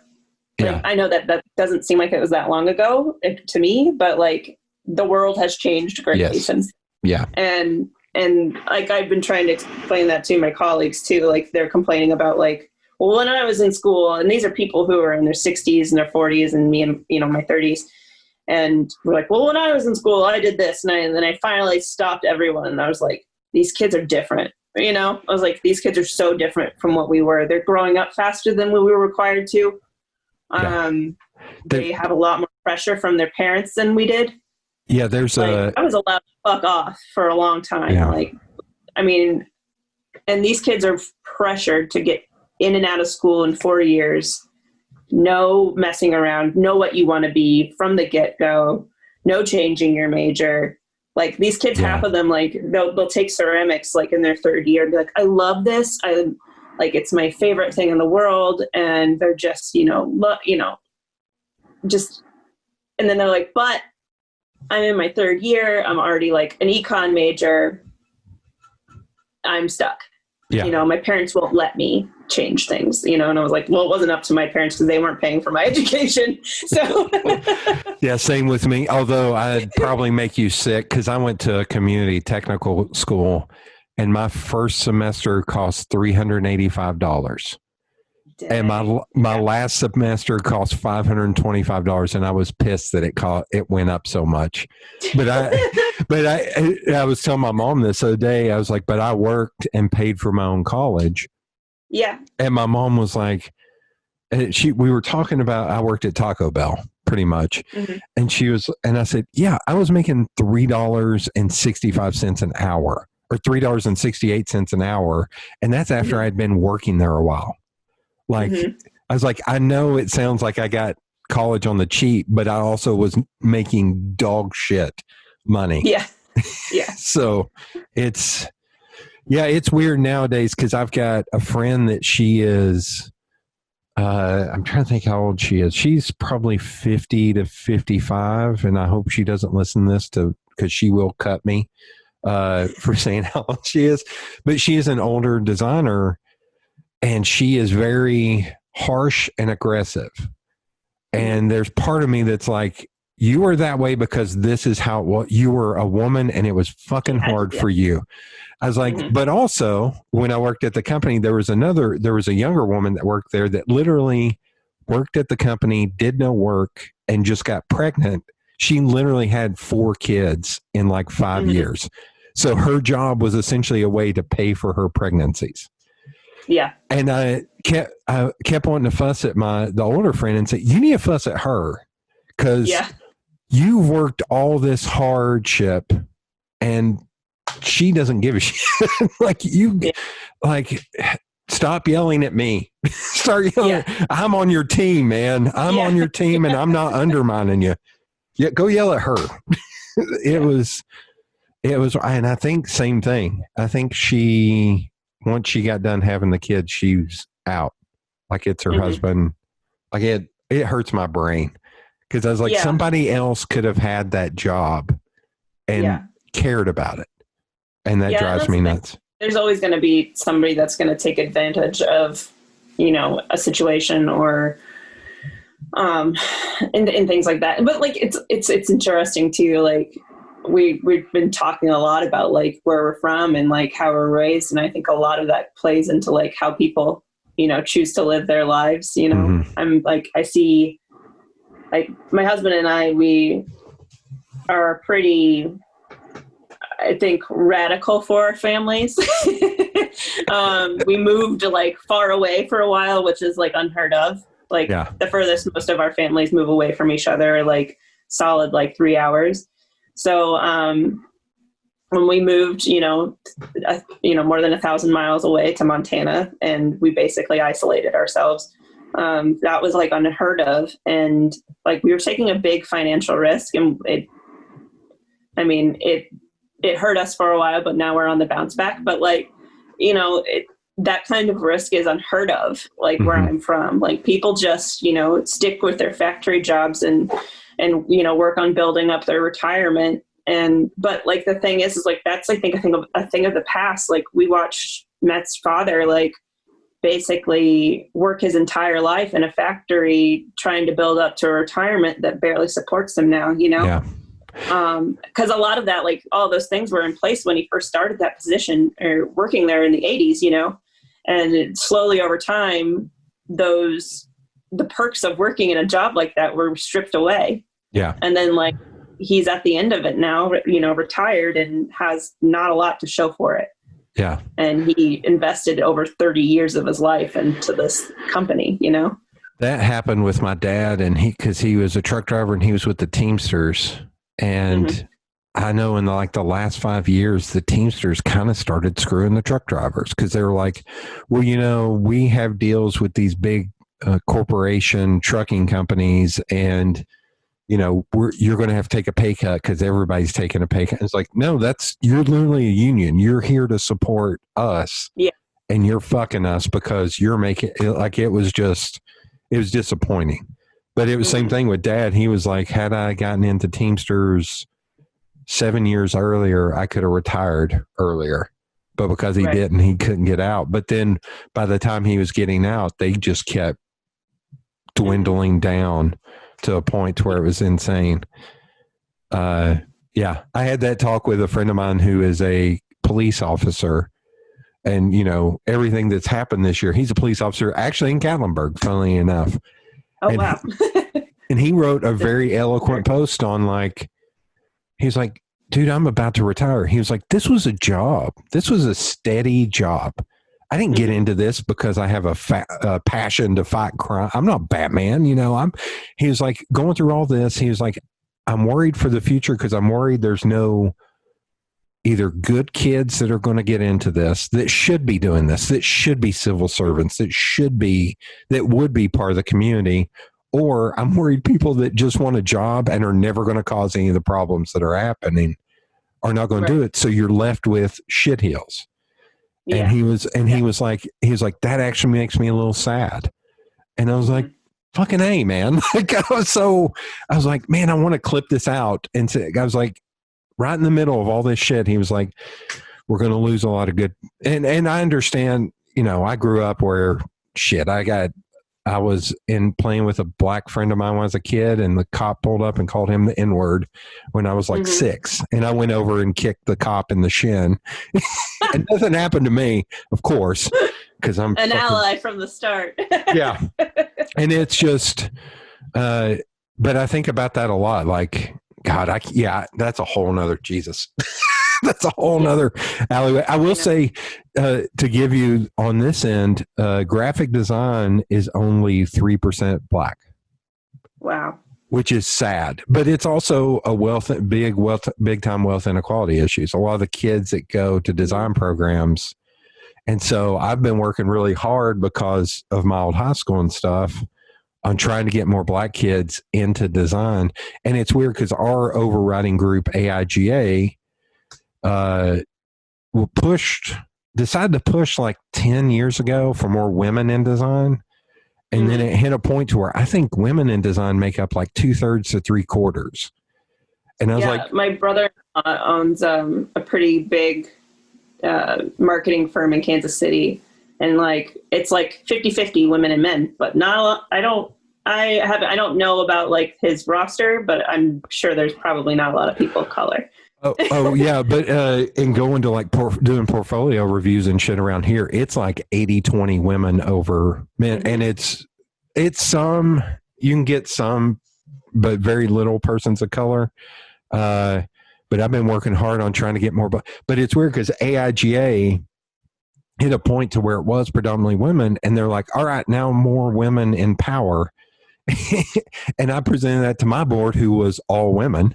I had one other dude on my board. I had 10 people, and it was 8 women and me and another dude. And they gave us like these flashcards that were like, how you should react as a woman. And I gave them to my group, and all the women were pissed. They were like, this is talking down to us like it's 1960. Like, what the fuck is that? Like, they were so pissed. I was like, you all can say that. I can't say that because I'm over here trying to work on getting poorer kids or people of color in here. Right. It's like, you all have to fight this fight. I'm not fighting this fight. Yeah. but it's, and there's been a lot of people like pushing back and leaving AIGA because of that and fighting. Because it does. It is 100% a wealth inequality issue. Like of poor black kids not being able to get into it. So good Lord. Well, I mean, like, I like, again, like, I can't speak to anybody else's experience because I don't have those, but I can speak to my own experience of coming from, you know, our family was not poor by, you know, standards of like we were eating. We had a we had a house over our head. We had a roof over our head. Yeah. But I do remember finances always being a point of tension for my family. Like all the arguments were always about money. My mom was like really good at squeezing money from here and here and like putting things on credit when she maybe shouldn't have, that kind of thing. And we were kind of I don't know, you see a lot of like lower middle class families that live beyond their means because they want to show they have wealth. So we've been, one of my colleagues and I were both from Missouri, Kansas area, and we're talking about how like they'll be living in a double wide trailer, but have a hot tub out back or an above ground pool, you know, like those status symbols. Four-wheeler. Yeah, the motorcycle or the big screen TV. Yeah. I'm trying to think of all the things that are I think the four-wheeler and the jet ski are the two things, because we have a lot of lakes around here. And it's like, it's your values, you know, are reflected and I think those values, like for art making and things like that, aren't there, and finding value in being creative, like they're not seen in those, you know, lower income communities, regardless of race. And like, even like I say, like my meal ticket out, like for my family was like athletics, and we focused a lot, like my parents focused a lot on that. But you see that with lower income families of, you know, of color too. Like they see that as their only way out because there's no money to fall back on. There's no scholarship to be earned or no academic scholarships to be earned because you went to a high school that was such trash. And, you know, I remember like going into the counselors and they're like trying to find out like where I can get athletic scholarships. And I'm like, can you ask me like what I'm interested in being in life? Like, I like looking back, like when I was in it, like I didn't see like the disparity, but like looking back on it, I'm like, God, it was so ridiculous how much pressure was put on me to be a good athlete and not a smart, like a human contributing to the world. Yeah. And I think when I got to college, I realized, you know, like I don't need to get up at 5 a.m. and go running. I wanted to be a normal person. Like all my college buddies were going out and drinking, and I was like, I have practice at 5 a.m. So I'm going to go to bed. I think that's, so I'm going to flip that too. And I'm curious if you see this too, now that it's cool to like, you know, CrossFit and do all this working out. I went and saw two friends of mine, God love them, and they've both been working out. And she has been actually working on like not getting fit, but actually strong. And he has gotten a little strong. And they're talking about all this time and money and effort they're putting into this. And he just looked at me. He's like, I bet if my trainer worked on you, you could get. I was like, dude, I already did this. I'm good. I was like, I ran hills. I almost killed myself in high school trying to just be. I was like, I'm good. I'm going to go sit on my front porch and smoke a cigar and drink a beer is what I'm going to do with my 2 hours tonight. I'm not going to eat lean protein and go work out. Fuck that. I want to relax. Life's too short, man. I've already done my time working out. I'm gonna let you go on this. I'm curious. We've talked a little bit about this, but like innovations. Like, is there stuff because you're working within a university or getting to go to these things? Are you seeing things coming down the pipeline that may be like do you think there is a room for a game changer, or do you think at the end of the day, it will always be a person and clay, and that will always supersede anything else? I mean, yeah, I think nothing can be made without the person, obviously, because like that's where the ideas are going to start. So, I think, I don't know, like it's hard in a material that's been around for centuries and things, it's insane too, that like technology is, you know, pushing the boundaries of what we can do within our field too. Like, where I went to grad school, this has been started after I finished, but where I went to graduate school at the University of Kansas, they are building this program. It's like the International Research or Technology Research Center or something like that.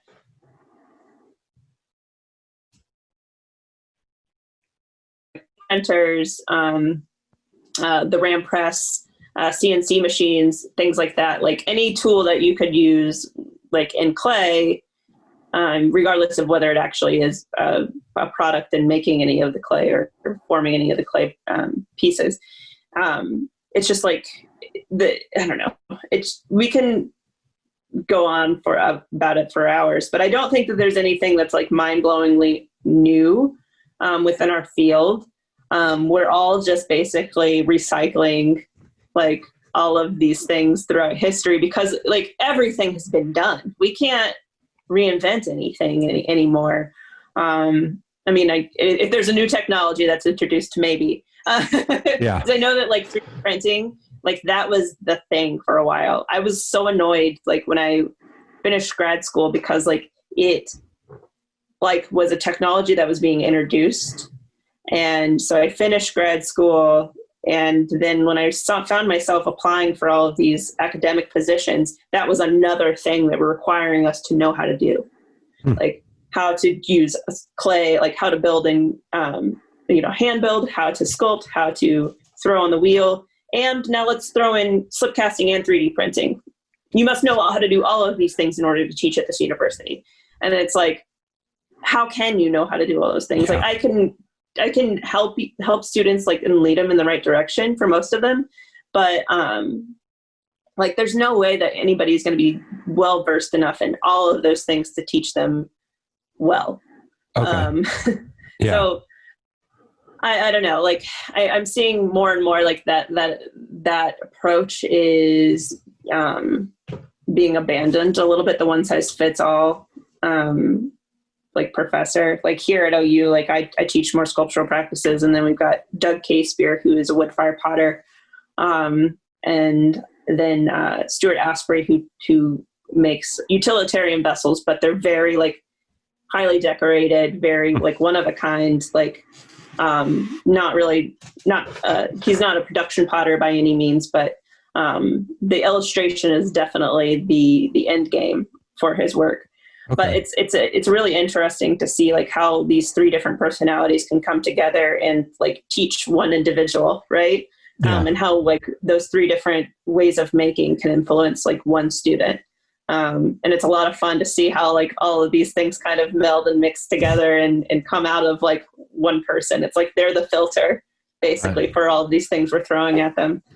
So it's really interesting to see like how those ideas all work together and how all of our different specialties and how that knowledge like really works for the students. We always joke that like that we have over 100 years of experience collectively.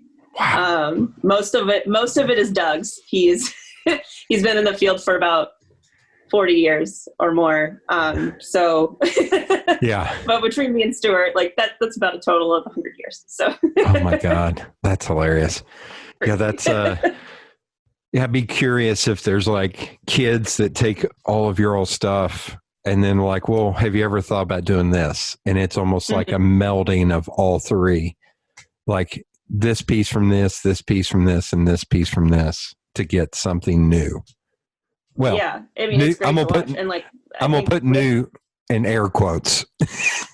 Yeah, like there's nothing new. Yeah, we're all recycling the same ideas. Yeah. But what's really interesting is because it's not, we're recycling the same ideas, but obviously those ideas are going to change within context, right? Like, so maybe you are inspired by an artist that was making work 50 years ago, but you have to find a way to use that inspiration and kind of create work that fits within the contemporary conversation in clay. Yeah. So like I had a student, I asked him, I said, are you looking at any contemporary artists? Because like he was telling me all of his inspirations were Japanese and Chinese pottery from thousands of years ago, right? Yeah. I'm like, that's great. But you got to find where you fit in now. Because you're making work now. You're not making work centuries ago in Japan or China. And he's like, oh, yeah, I didn't think about it that way. And I was like, so who are you looking at contemporary? And he said George Orr, which was a potter from Mississippi, but made work in the late 1800s and early 1900s, right? So not contemporary at all. And that was his answer for contemporary. He's getting there. Yeah, and I was like, that man is dead. That's what I said to him. I was like, that man is dead. Next year, looking at anybody that is living. next year he might get to the 20th century eventually. Yeah, it's so funny though, because like it's funny to explain that to a student that is younger than me, and like I thought you all like had your noses in your phones and you were aware of what was happening in the world around you, but this kid, like, he's just like off in his own like early 1900s bliss. Oh my God. Are there things that push you that you still want to explore in the field? Yeah, I think so. I'm applying. So I got nominated to do, and we'll see if it actually happens. I hope it does. I got nominated to do a Smithsonian Artist Research Fellowship. Holy shit. So that is going to be super exciting. Like, hopefully, like, basically what happens is you get paired with a researcher within the Smithsonian museums, and you can find whoever you want to work with through their online database. So I'm looking for people who are working with the history of psychology, particularly related to women. Mm-hmm. So like, that's where I'm hoping to push my work, is pushing like the research aspects of it, particularly because I'm in academia now. Mm-hmm. And that's kind of not a requirement, but to kind of fit into that world, you have to, like, the research is really, heavy. Yeah. So like, this is where like I'm like starting to get into things that are a little bit more like heady and complex. And I think that's where I kind of want to go with my sculptural work too, is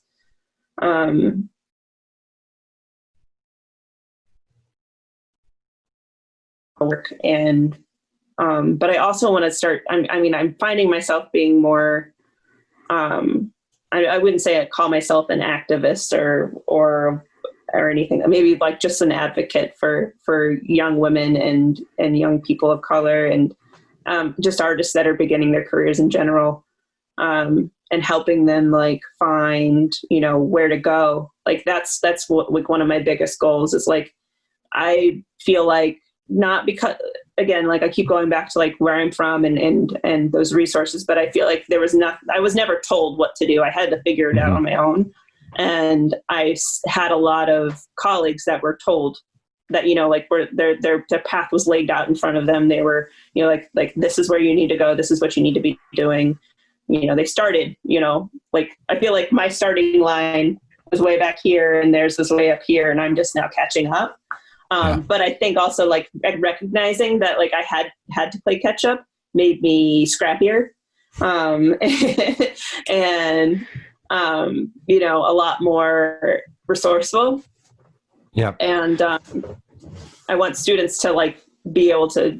I want to facilitate that. Like, I want to show them, like, how to be scrappy and resourceful, and how to, like, basically take advantage of every opportunity that's put out in front of you, whether you're aware it exists or not, Yeah. I'd like to eventually teach. I don't look forward to going back to school to get all those. That's the one thing in academia that drives me nuts. It's like, I've been doing this since I was 13 years old. So I'm about to hit 30 years in design. And so for a university to go, you can't teach here. I'm like, go fuck yourself, because no, you are more qualified than probably most of the professors that are actually teaching design. And there's you have real world experience.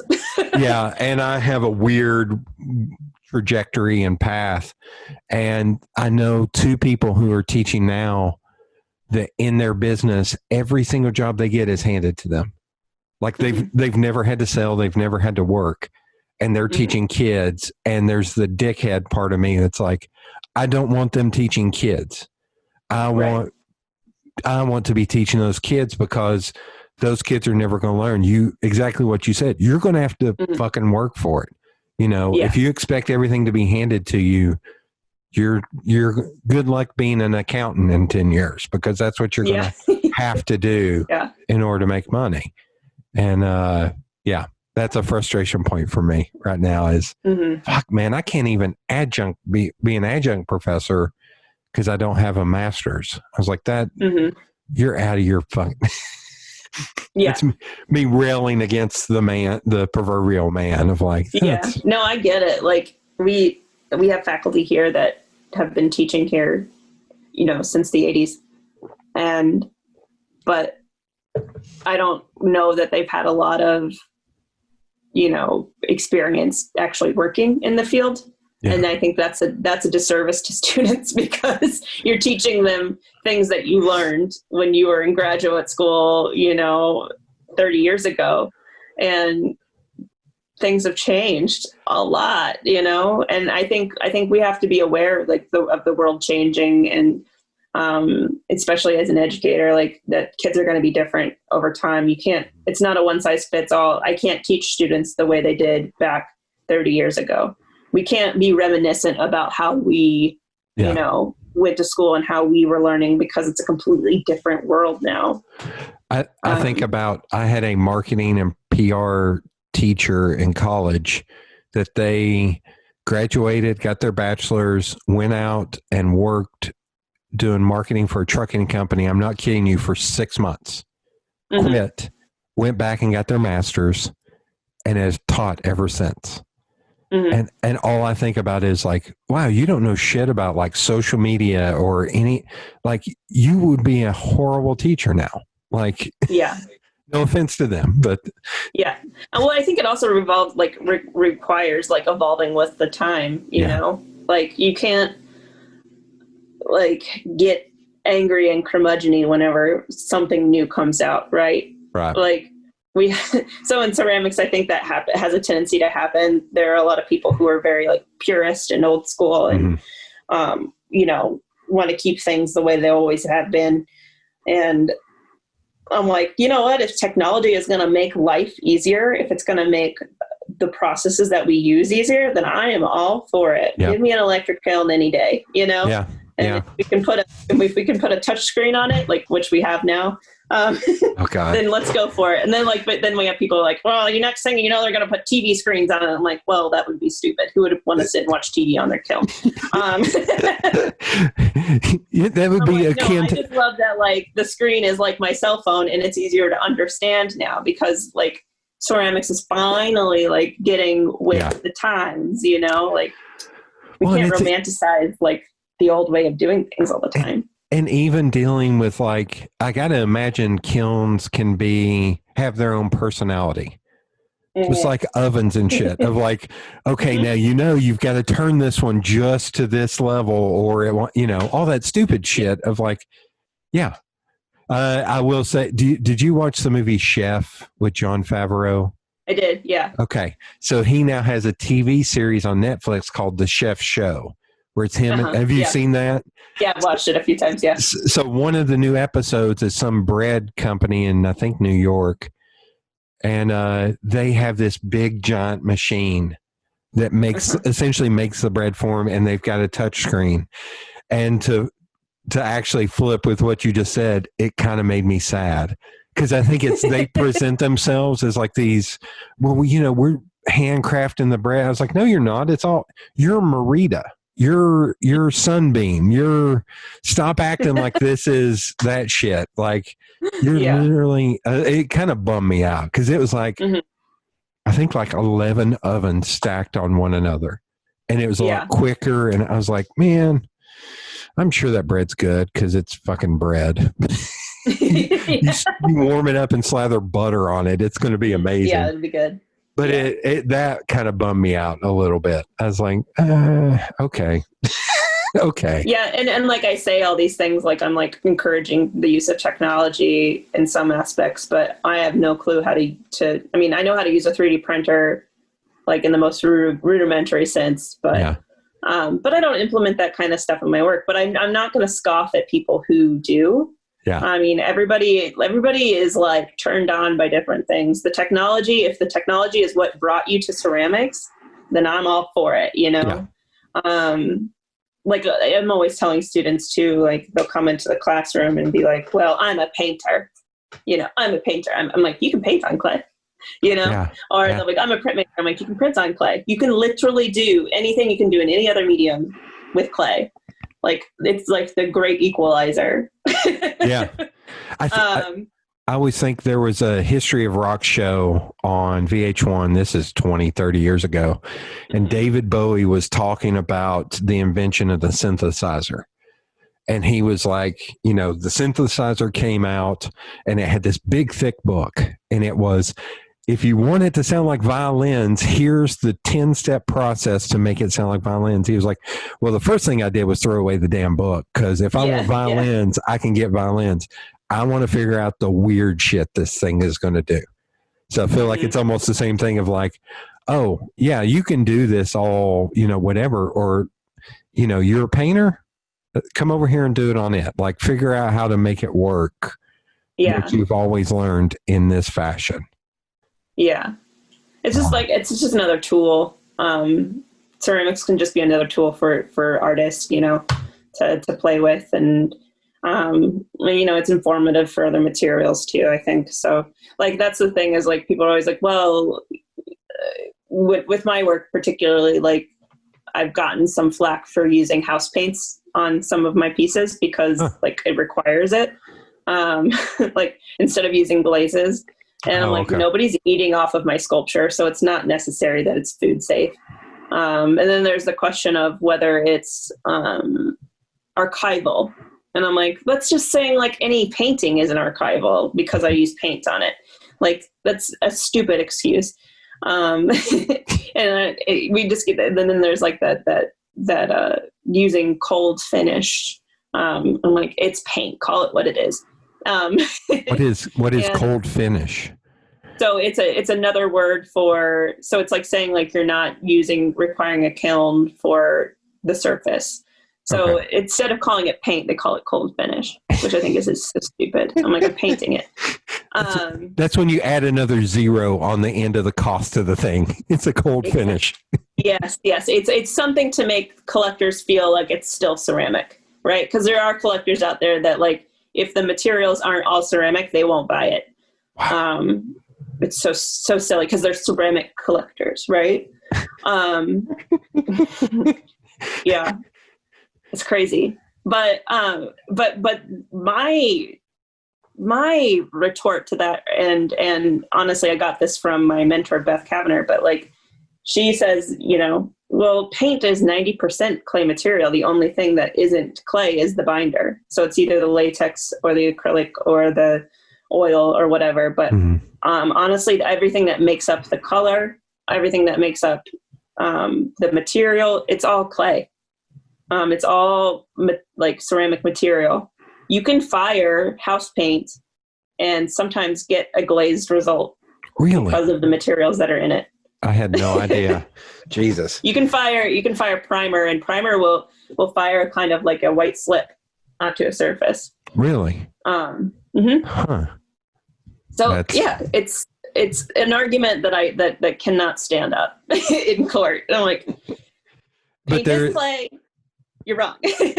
but when you're making something that is going to be ate, you know, that they're going to eat on, you have to meet some kind of health standards. Yeah, it's considered food safe. So like that's why you'll see like that's why plates are glazed and things like that. And you'll see like there aren't any imperfections or anything on the surface. Basically anything that isn't glazed and is just raw clay, basically any kind of bacteria that can live inside of the porous material can then enter your body if you don't properly glaze the work. That makes sense. For like a lot of things aren't food safe, so this is getting into a whole nother realm of things. But so like Fiesta ware back from like I think early 1900s up until like the 1940s and 50s was glazed with uranium. So yeah, so like the bright oranges and the bright reds were radioactive.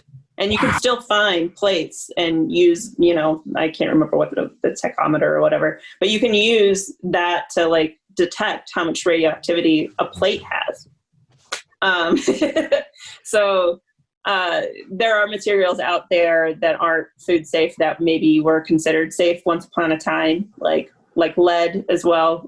Lead glazes aren't really allowed in most ceramic studios anymore.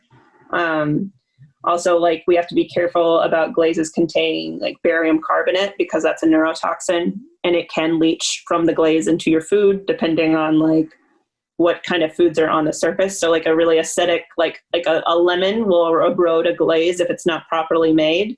And if like what's in the glaze leaches into your food, that's bad news. Now you're creeping me out, man.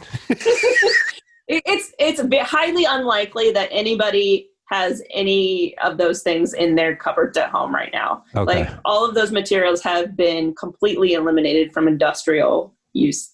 But some of those materials still exist in small, studios all around the country. And some like older potters still put, a little bit of, this and that we're not supposed to use into our stuff. Usually it's not food. We're not putting it on things that like you go out in the world and are eaten off of. But there are like sculptors out there that use red lead glazes, but they're very smart about it, very careful. Like, I use a really heavy, I use a glaze that has 80% barium in it. Mm-hmm. And another one that has like 70% lithium carbonate, which are both like, they can mess with your brain. Oh my God. Did you ever watch, I know it's metal, but you're hitting on that. Did you listen to the podcast Shit Town? Yes. So that's what I was thinking of. I was like, holy shit. Yeah, you're right. It could.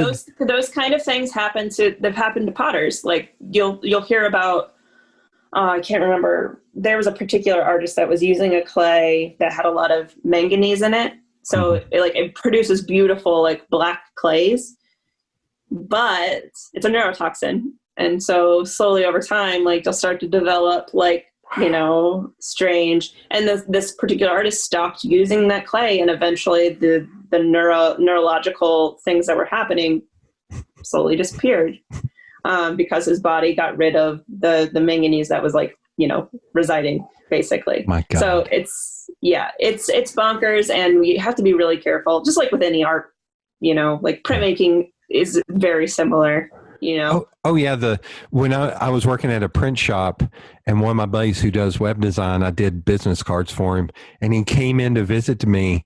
And the minute he walked in the front door, and the presses were 200 yards in the back, like they were way away.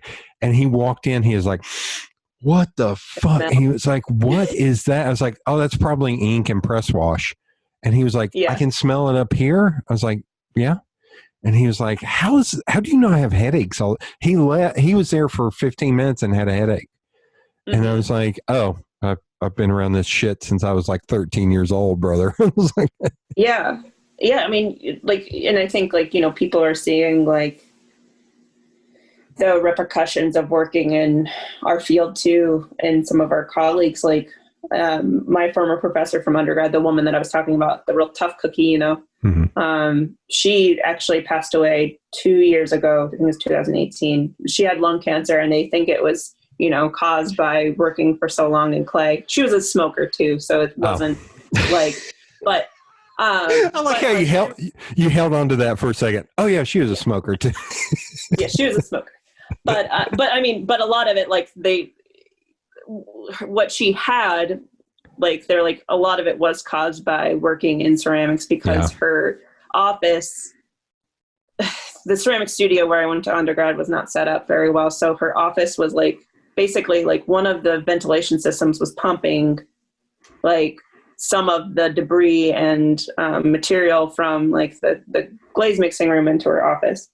And so from working in that building for so long, she had developed like respiratory problems and eventually cancer. And that's like how she ended up passing away. And it's just like, you have to be very diligent about keeping your studios clean.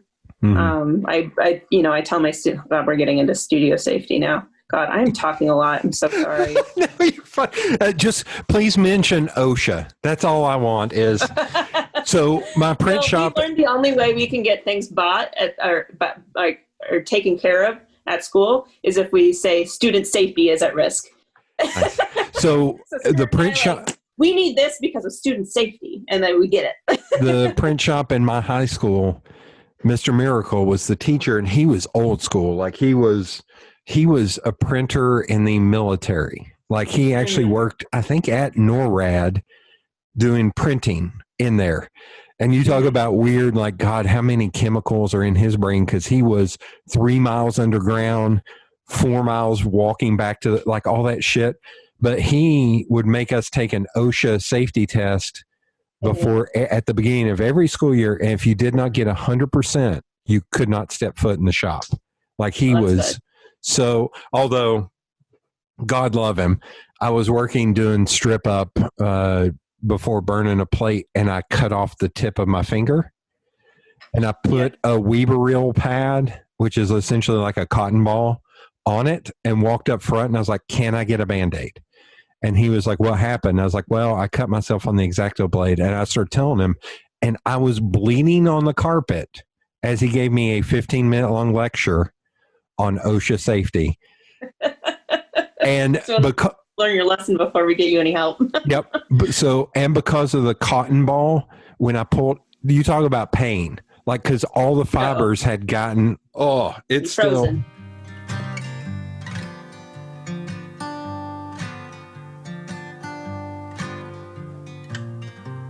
So I keep saying we're going to end. We will end on this, I swear. Is there any like last words you would give to somebody wanting to get into this field? I would say stay persistent. It's really easy to want to give up and not keep getting through it. So there's a lot of like hardship and struggle that comes with like trying to make it as an artist. Like I think that's often why our parents like try to deter us from doing it in the first place, but we're stubborn. But I think it's just like be persistent. Don't compare yourself to people who have 20 years of experience on you. I find that being the biggest problem with my students is that they'll look at something someone did in 30 minutes, and I'm like, yeah, but that person has been practicing for 20 years. You've been practicing for 2, and trying to get, young people to really understand, like, it takes time to really build a career and build like even your voice within your medium or your field. And that's always going to be changing. Like you're never going to like nail it. You're never going to be like, all right, I've arrived. I mean, and if you ever feel like you have, then find another profession. If you feel like you have it figured out, then you most definitely do not. And somebody will show you that you don't sooner or later. But yeah. Nice. I have little cards made, and I actually started a website, and it did not end up well where I came up with the phrase, be more humble. Mm-hmm. So I had cards to give people when they were being assholes that said, please be more humble. Nice. And then cards that said, thank you for being more humble. And it just never kind of took off. So now I have 1,000 of each 988 of each of those cards. But I think about that a lot when I talk to kids and stuff. I was like, you're never a master. You're always a student. Always. Yeah. Always. I'm even learning from my students now, I think too is like throw the hierarchy and like that's one of the biggest issues I see in ceramics is like we have this like strange like hierarchy that is developed over time. And I'm seeing that being dismantled a little bit with things like pentaculum, like we're all equals when we're working in that room. And like Watershed was the same way. But I think academia like is pretty awful for like creating like this like strange like hierarchy amongst the ceramic field. And I think we just need to learn that we can learn from the younger people as well, even if they're less experienced, because they have new experiences that they're bringing to the table, and they're going to be completely different from mine and my colleagues who are 20, 30 years older than me. I mean, everybody's, again, I don't know. I've been reading a lot about intersectionality and like how everybody's experiences like overlap and they're different but similar. Like whereas like me, you and Marco, we have different but similar upbringings, you know, and we all kind of but what our commonality is, you know, like the craft, the making, the talking about like working in art making and things like that. So it's just, yeah. Now I'm just getting on a rant. No, but for young people starting, it's just like, yeah, just don't give up. Yeah, and that's the hardest part. Another thing I think about a lot is like, don't be afraid to ask for help. Yeah. Like I'm getting that now. seeing kids, because you're talking about kids being in their phones. You know, I've got a sister who's 11 years younger than me, and when she and I, you know, she learned how to do nail tech. And I told her, I was like, okay, you're going to have to deal with people. You don't like dealing with people. You're very like in your own shit. I was like, you're going to have to put up with shit for a year because you don't have enough experience on a resume to go places. Right. Take shit. And guess what? It's I hate to quote the movie Layer Cake. It's like, you're born, you take shit, you grow, you take a little less shit. Like, and it just keeps going. I was like, and then you're going to get to, I was like, but take that shit, because it's also, it helps build you as a person, because you also know where you never want to get back to is that place. Exactly. So, yeah. I mean, that's huge. Like, just constant. Keep taking the shit. I have a radio show, and I usually give homework on the radio show. If you have not seen the film Layer Cake, it's amazing. No, I don't think I have. It's a British film. It's actually what got Daniel Craig the job as James Bond. Ah. It's from, have you ever seen Snatch or Lock, Stock, and Two Smoking Barrels? Yeah, that's my husband. Those are like his favorite movies. So I'm curious if your husband seen Layer Cake. So the guy who produced those films ended up writing and directing, or he directed Layer Cake based on a book. And he's directed like, Kick-Ass. He's done a bunch of comic book movies like Kick-Ass, The Kingsman, X-Men First Class, but Matthew Vaughn is his name. He did Stardust, but Layer Cake was his first film, and it's like this British gangster kind of, it's so good. But I just spoiled one of the at the end, the guy gives Michael Gambon gives him the Layer Cake speech. Yeah. And I fucking love it. I love it so much. Even though it's exactly what I was thinking. Or what it should be. But it's fascinating. It's a great film. Yeah, no, I think that's true though. Like you do have to learn to take some shit. Like you will, like I was talking about that hierarchy, but unfortunately, like when you do start out, like you oftentimes get stuck with doing grunt work, you know?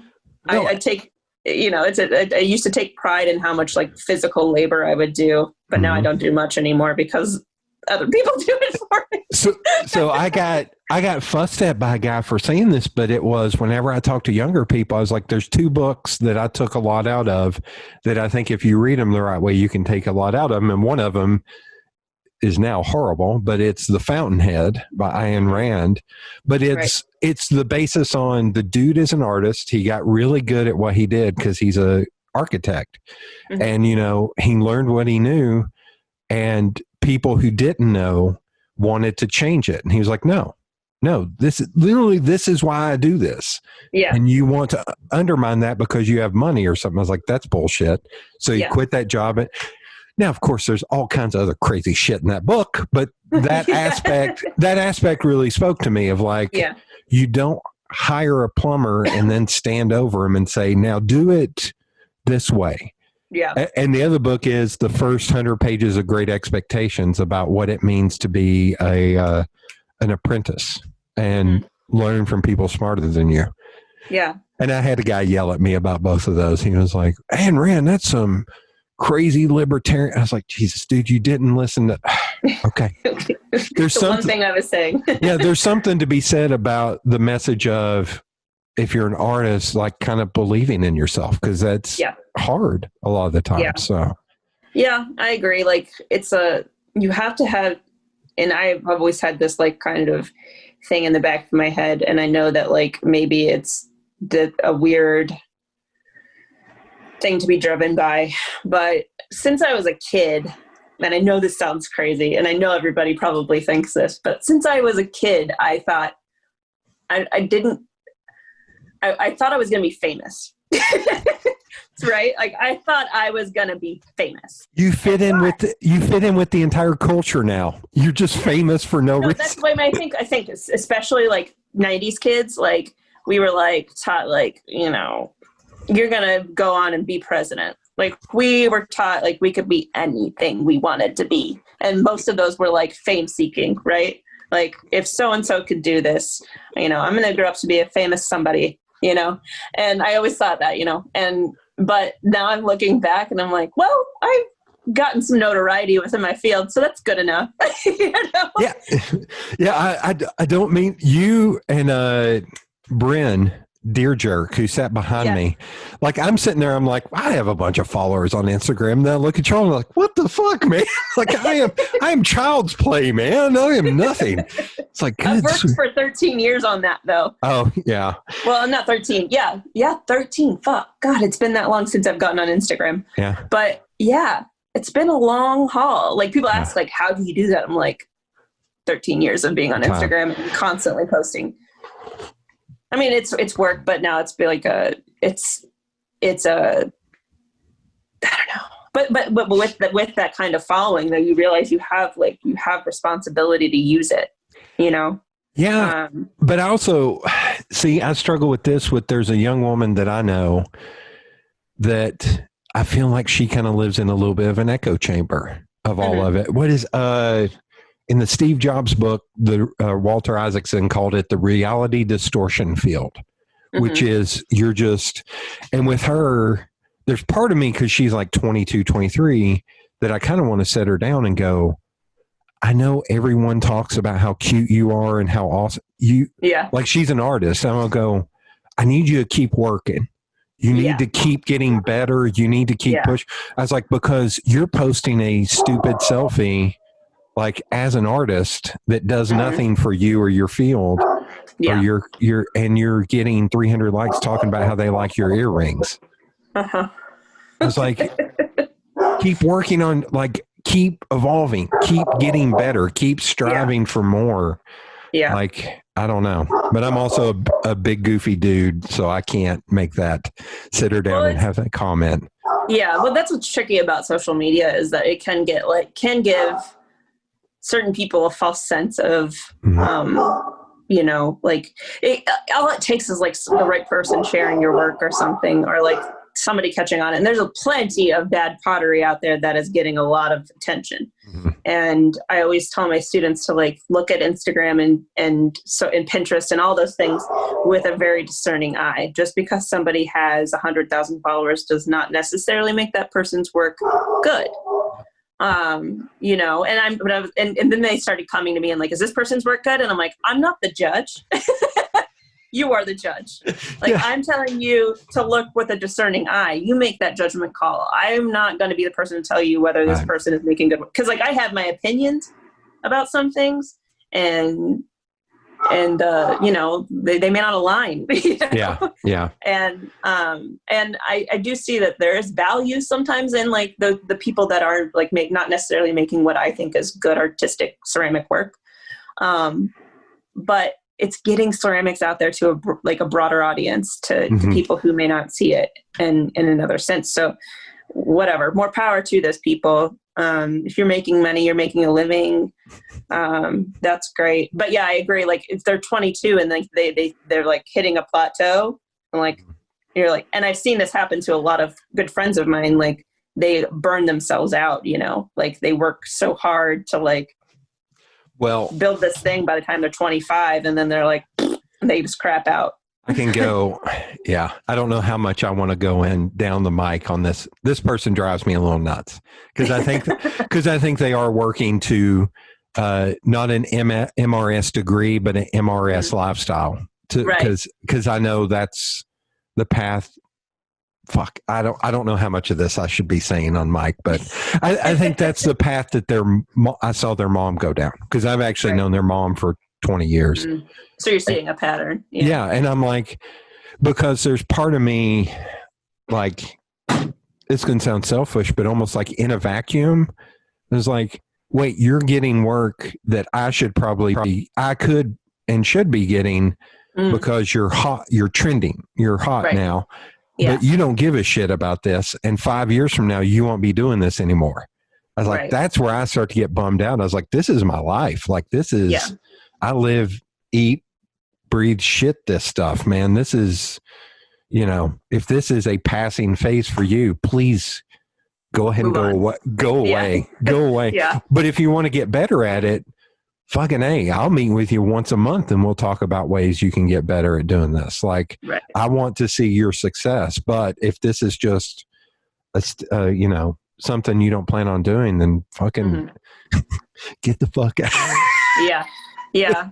Well, I think like too, like what I try to do is if I find a maker that I think is like really killing it and maybe they don't have a lot of followers or a lot of people that see their work, I'll repost it or try to get them some attention, because like that's like my way of at least giving back, you know, is by sharing work that I think is like really pushing like what we're doing in our field are really interesting. Like there's this, for some reason I'm obsessed with this like maker in Dallas. Like she seems to just have like this innate ability to just play in clay but make it beautiful.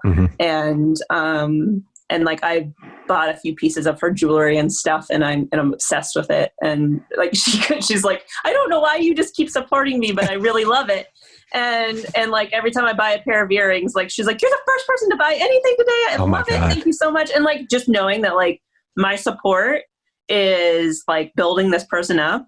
Yeah. Like that's like 100. Like that's worth every second I've spent on Instagram to like. So what is her handle? Since you've at MB Makes. Yeah. M as in like NB, like Nicole, I think, what's her last name? Nicole something. That's a problem, is I don't know people's real names. I know their Instagram handles. Saying there's a comedian named Nicole Byer. So like I know. That's where my mind goes. That's not her name. Okay. But Nicole MB Makes. Okay. Yeah. I and I don't know if you've seen this, but I've been walking every Friday with a buddy of mine. And I always post a stupid ass photo of myself in stories of me. Yeah. Like Superman ended up repping a shirt. And I was like, no, I was like, I don't have much of a following, but I'm shouting out like artists and shit that I'm like, no, this is a fucking awesome shirt and you should buy from that person. Yeah. I think that's what we have to use that platform as, because slowly Instagram is trying to squish everything that we've built as makers on the platform. Every Friday for the past month, my personal Instagram account has gotten locked down and shut out. Jeez. And it's like we're seeing phishing. And I think it's because sometimes I have to log into a VPN to do work for clients. And I think it's seeing that VPN of saying like I'm in Ohio. Oh, yeah. I'm also like, we live in 2020. If you can't figure out that shit, that you can still see the same location and then it's just a different IP, that's not, and it keeps happening to where I'm like, fuck. It's like, okay. Yeah. But the reason why that happens is because people take advantage of it and exploit it. But like, you and I aren't doing that. Like, that's the thing is like, okay, I don't want to pay for your fucking ads, but so what I've started doing, they do nothing. They do nothing for me. So I've started doing, flipping over to cell phone anytime I'm on the VPN. So I don't fuck that. I'm going to say thank you. And then and then I'm going to do a little PS. I just did this on my last damn podcast of more homework, but we're finally going to come in for a landing on this one. Thank you so much for doing this. Yeah. Thanks for letting me ramble.